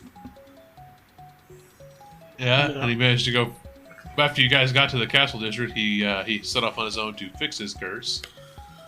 Yes, and he wasn't allowed to play wind chimes anymore because the rest of the cast was also done with wind chimes. I don't know why y'all don't like that. I like wind chimes. As soon as we leave Dunehold, I will. That's going to come So, the script called for him to go to jail. And honestly, I think it was perfect character development that he resisted that. I mean, it is something that I'm gonna have. It was to a nice. consider, It was a nice you know. yes and improvisation on both of your parts, where it developed enough where you didn't go to jail. And it was very nice. It was very nice. Definitely gonna end up probably on the highlight reel. You know, it's not gonna end up on the highlight reel. The montage of so fun fact for those of you at home, that was an actual DMV that we were at. But we were able to convince them to help us film. We were just there to help Tex renew his license. I wondered how y'all got permission there. Yeah. Surprisingly friendly people, though. You wouldn't think that of DMV workers. Well, they just don't. Plus, the That was just- $1,000 in each of their pockets helped a bit, I guess. Yes, and also we shared some of our crafts, so I'm assuming the coffee was a big help.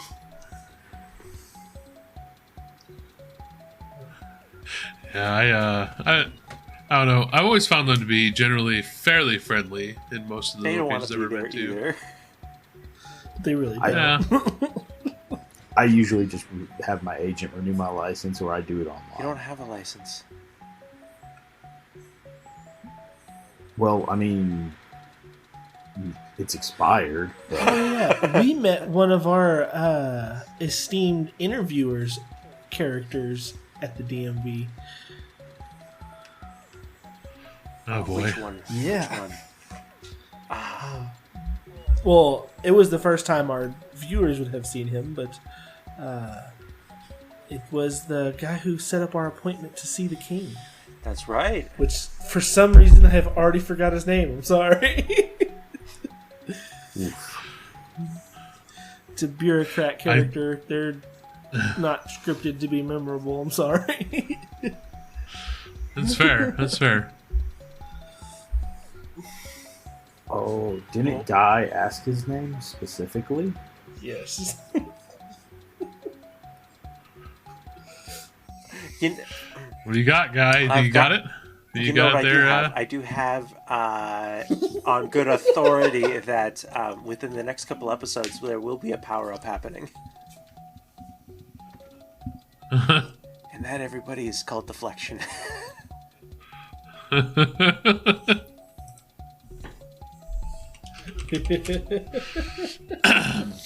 But yeah, so you managed to get your appointment set up. Yes.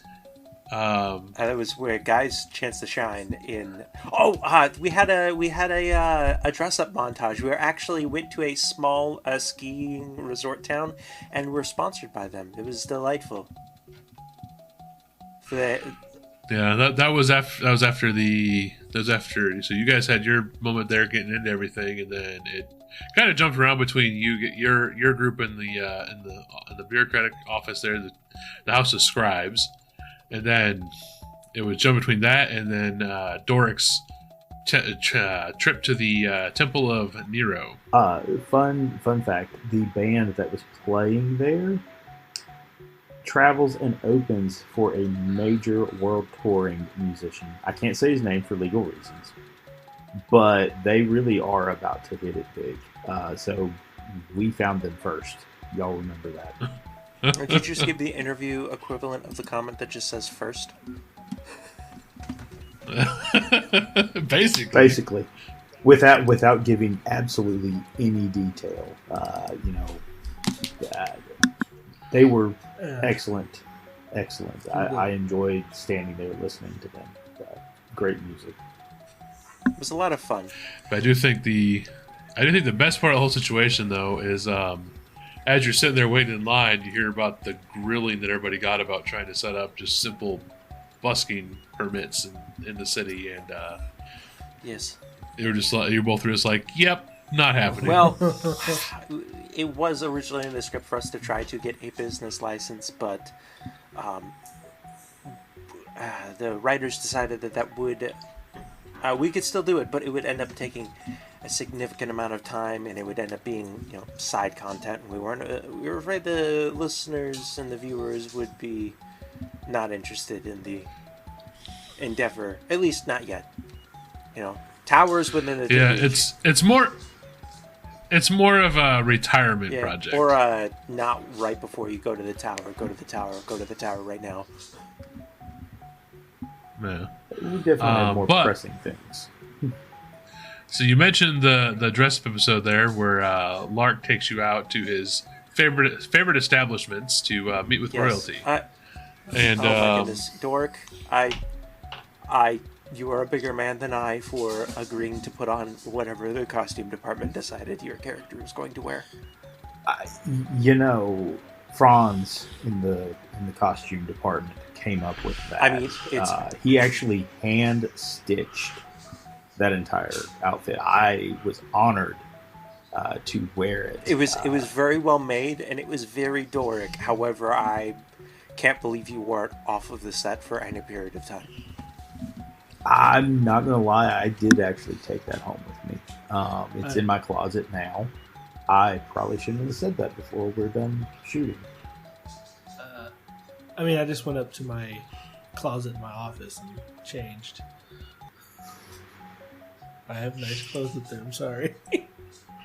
So I plan to wear it to the next Met Gala or something to that extent. I think we don't get invited to that. Yeah.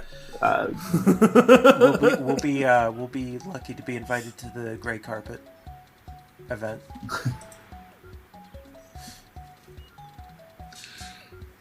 Gray carpet. We're not quite at the level for the red carpet, I think. Maybe next year. So you'll be lucky to invite it to an event with carpet. I mean, maybe conventions will be as far as you're gonna get. They're at least gonna have like some sort of mat out, I'm sure.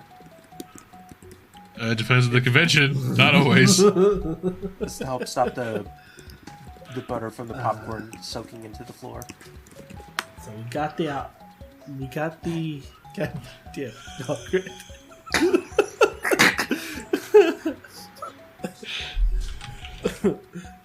We got our outfits. We all just remembered that he wasn't wearing pants.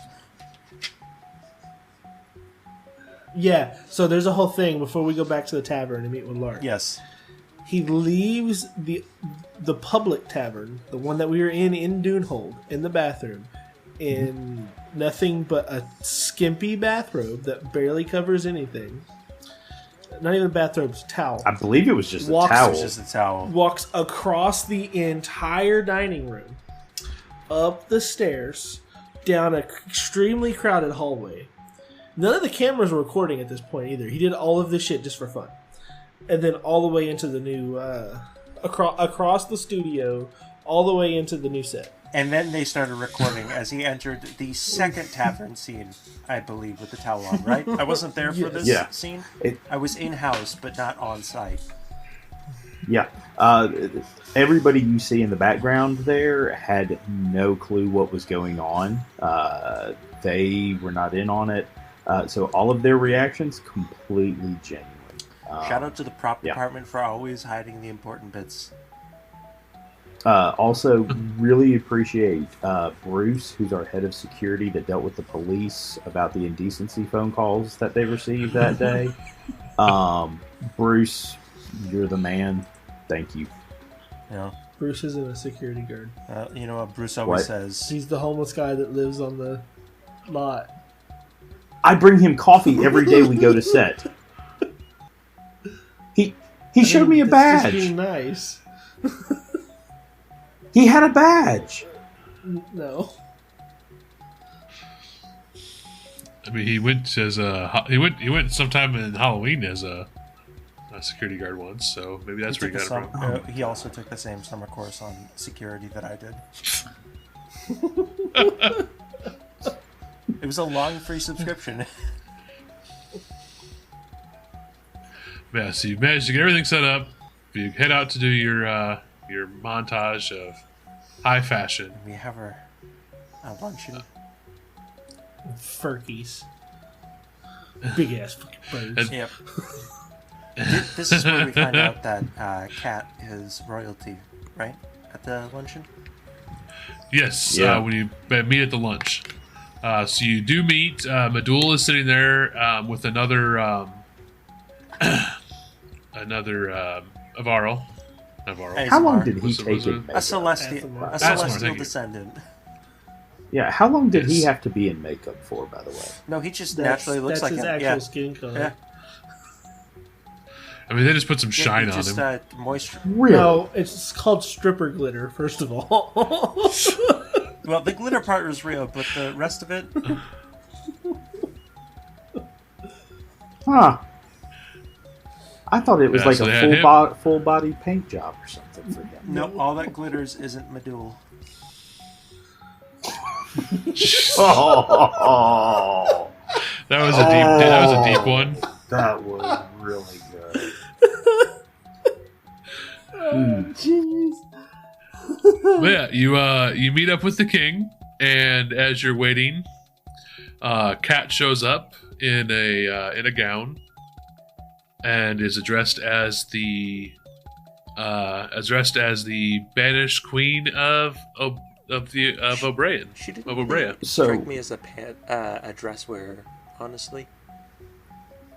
Well, and again, I don't usually read the script before we shoot. So I had That explains a no lot. idea. Yeah, I had no idea she was. I didn't even know she was on set. So again, completely genuine reaction Well, when she came.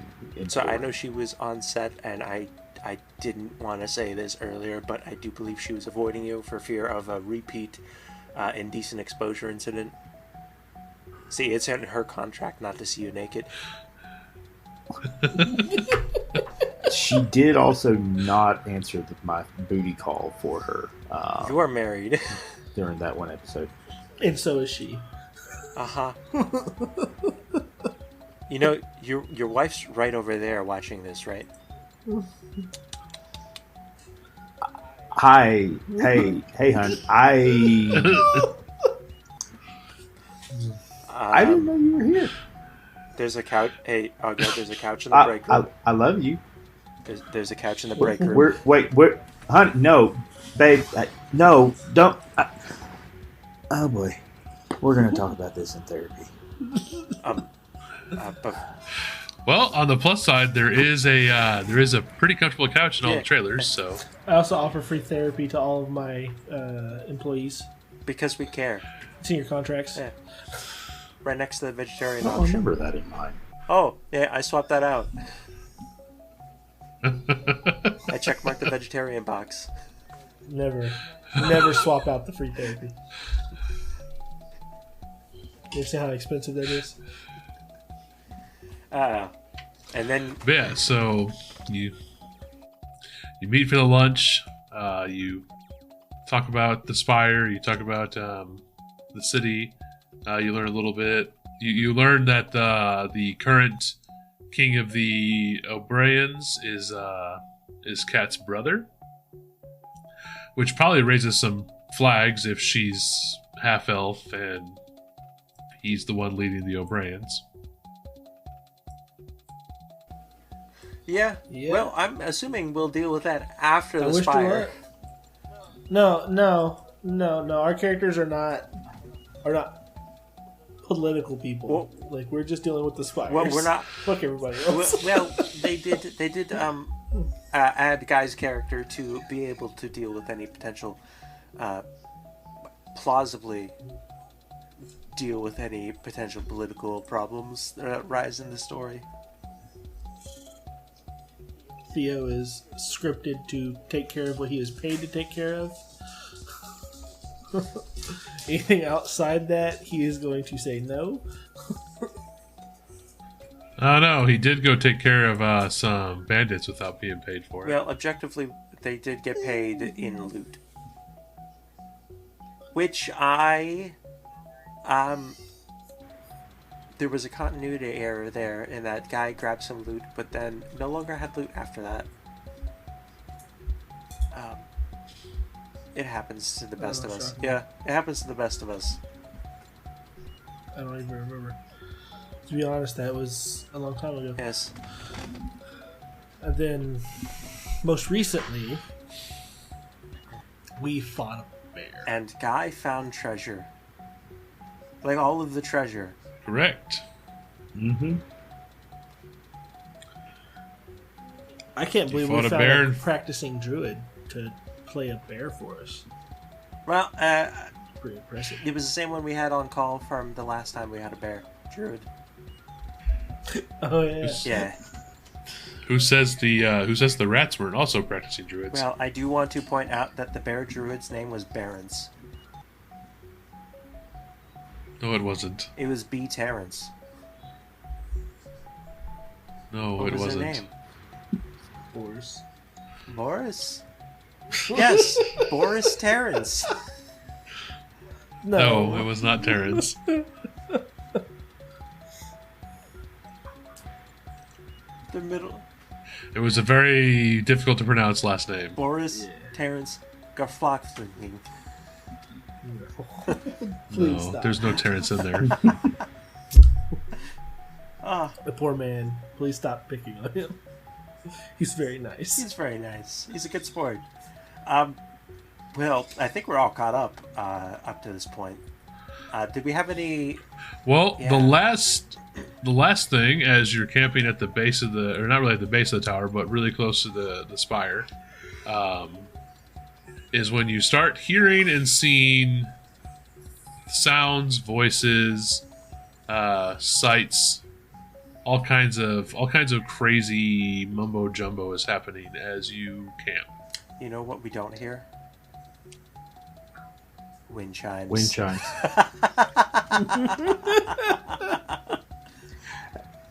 I I was wondering, really wind wanted, chimes or silence. That was perfectly timed. again, really wanted that in there, but Well, we yeah, decided to go with. apparently wind chimes attract bears. Yep, they do.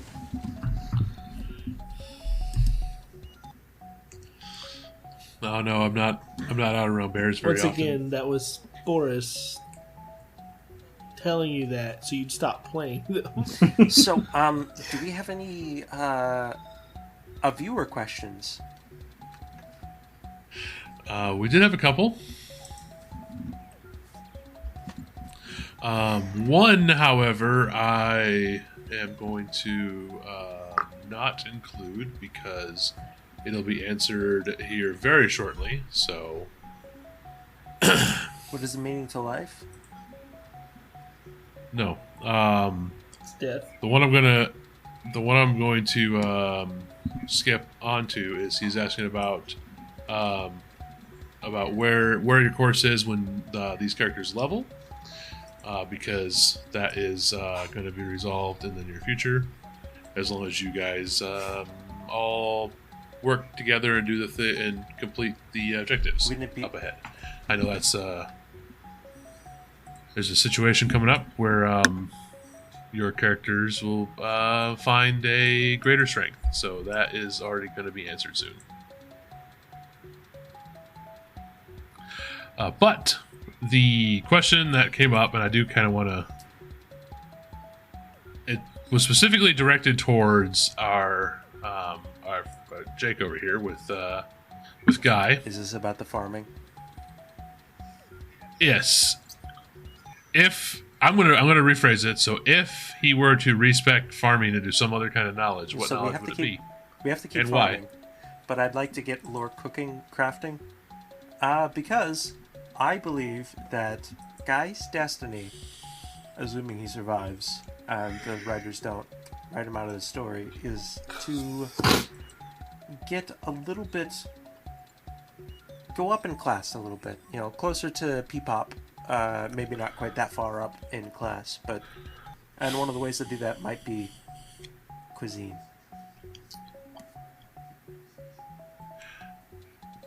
Okay, so you will keep farming, and you want to expand knowledge into other fields. It's a good goal. Maybe put that waffle iron to use. Um, We've already talked about having a big skillet as a weapon. so I guess I can extend it out to the others as well. Is where do you see, or where would you like your character to go in terms of additional skills as they travel through their adventures? That's a good question. I think for Doric, I wonder. Okay. You know, being the healer of it, there's times when the healing hasn't been quite as heavy as I thought it would be. So probably something again with a little more offensive slant, something to either buff Theo up or break down the opposition a little bit more so, as far as that kind of stuff. So maybe venturing into possibly alchemy. Possibly. Yeah, so something to just tilt the scales a little bit in our favor, more so. I think Theo, honestly, I mean, he's all about defense. Yeah, he's probably the most physical of the group, but his ultimate goal is to protect everybody. So if he can pull attention away from them in some way, maybe some kind of taunting ability, or what is that, rally cry? No, that doesn't bring. Maybe battle master or tower shield specialist. It's always a fun thing to do. They give me a use for that big old thing sitting over there on the wall. Okay, so just more combat orientation. Gotta pull the crowd control, all that aggro. I can't let my squishies die. Their other question directed at all of you would be, what's the inspiration you find for the characters you play? How do you get into that mindset? Where do you look? Comics.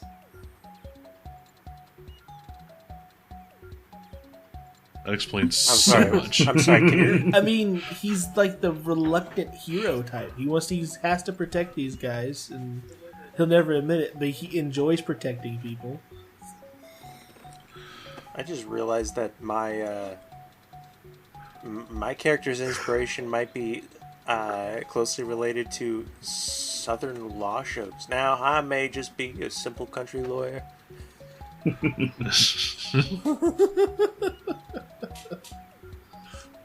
My goodness. But I mean, if you go into like just kind of look at different media for your sources, it's a good way to go. I don't think there's anybody that Doric is really necessarily based on. It's just maybe Bambi. If Bambi was a pasture? Yeah, just somebody who you look at them, you think they have their shit together, and they just don't. So every human being on the planet. Gotcha. I don't know what you're talking about. I'm fully put together. Okay. I'll answer for myself as well. I know I'm not currently in a major role for this production, but my biggest one is I tend to turn towards a lot of literature for the genre that it's in is one major source I tend to go to. If it's this kind of a story, start looking up the classics in that genre. Or if I'm doing other things, I'll follow other different literatures. But the one that I do find a lot as well is I like to find a personality that fits a part of what I'm looking for. My favorite one I ever rolled was a character that was based on if you cross a pushy used car salesman and a mobster. Very charismatic, very much, can manipulate people into doing stuff, but then having that mobster just like code of, this weird code of honor that makes him at the end of the day seem like he's a good person, but he's really not. That was probably one of my favorite roles I've ever done. I would like to revisit a similar one to that at some point, but I don't know if that's ever gonna bring its head back up again. But I mean, just kind of bounce around, look at different things.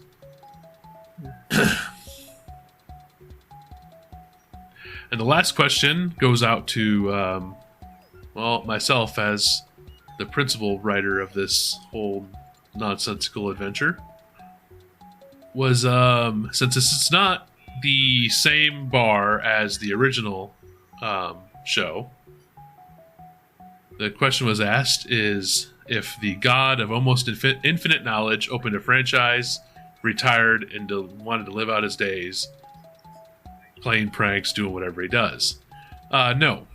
He still is involved in his own affairs, but the bar itself, because of the nature of the thing and the nature of, I guess you could maybe call it a multi-universal nature of the whole kit and caboodle. There are many taverns in many times with many different staff.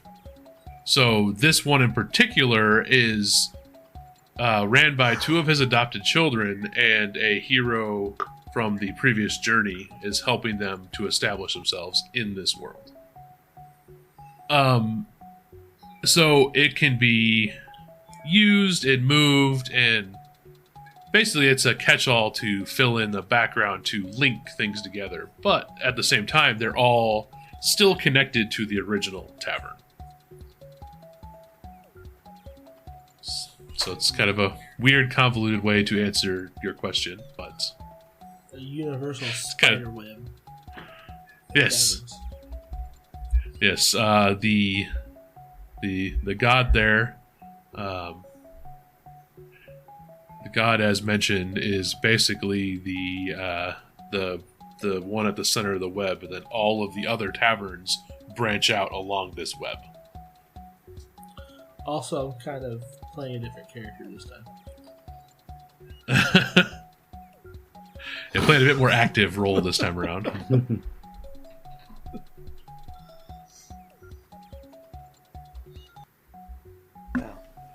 Yeah, I mean that's what you got there for our questions. Unless you guys have anything for me, or I mean, you already lifted the floor earlier. If you have any questions for each other, well, so sounds like this interview's over.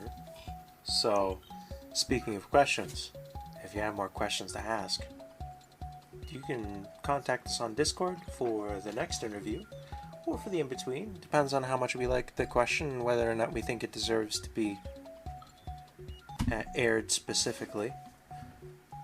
But go ahead and meet us on Discord and talk about the show, talk about memes, talk about cats.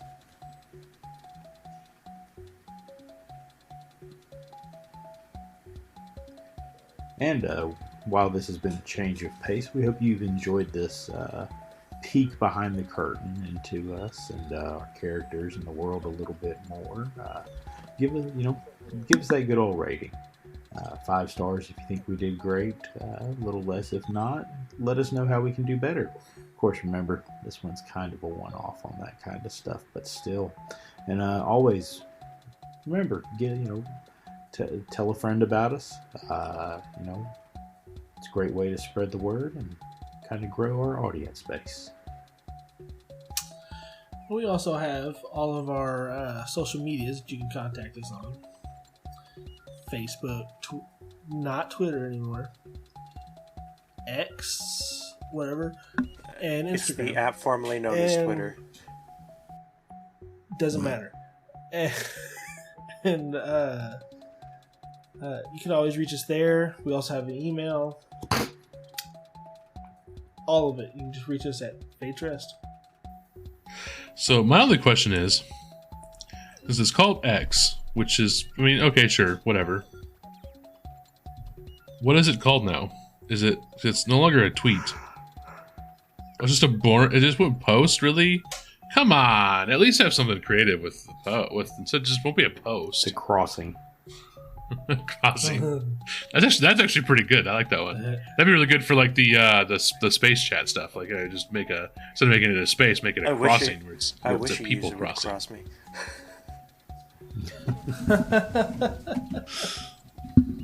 It's just one of those like sure change the name whatever, but like The branding. Also, yeah, it's just weird. Why is it a post now? But anywho's theme of the week is kind of weird. So let's go. I will turn the question around because it was asked by a member of our Discord about the inspiration for the characters that you play. I'm going to turn that around and I'm going to ask our listeners, what are the inspirational sources you use to make your characters? Mm-hmm. I went into a depth with how I do it as a very broad scopes, look at different parts of literature and whatnot. So I want to hear where you find a lot of your inspiration for your characters that you play. I think that is always a fun thing to find out, people, is just how different we all are to make a character that we all can enjoy. That's a good question. And as always, we love you. We love you. We love you. Bye. And goodbye. Bye.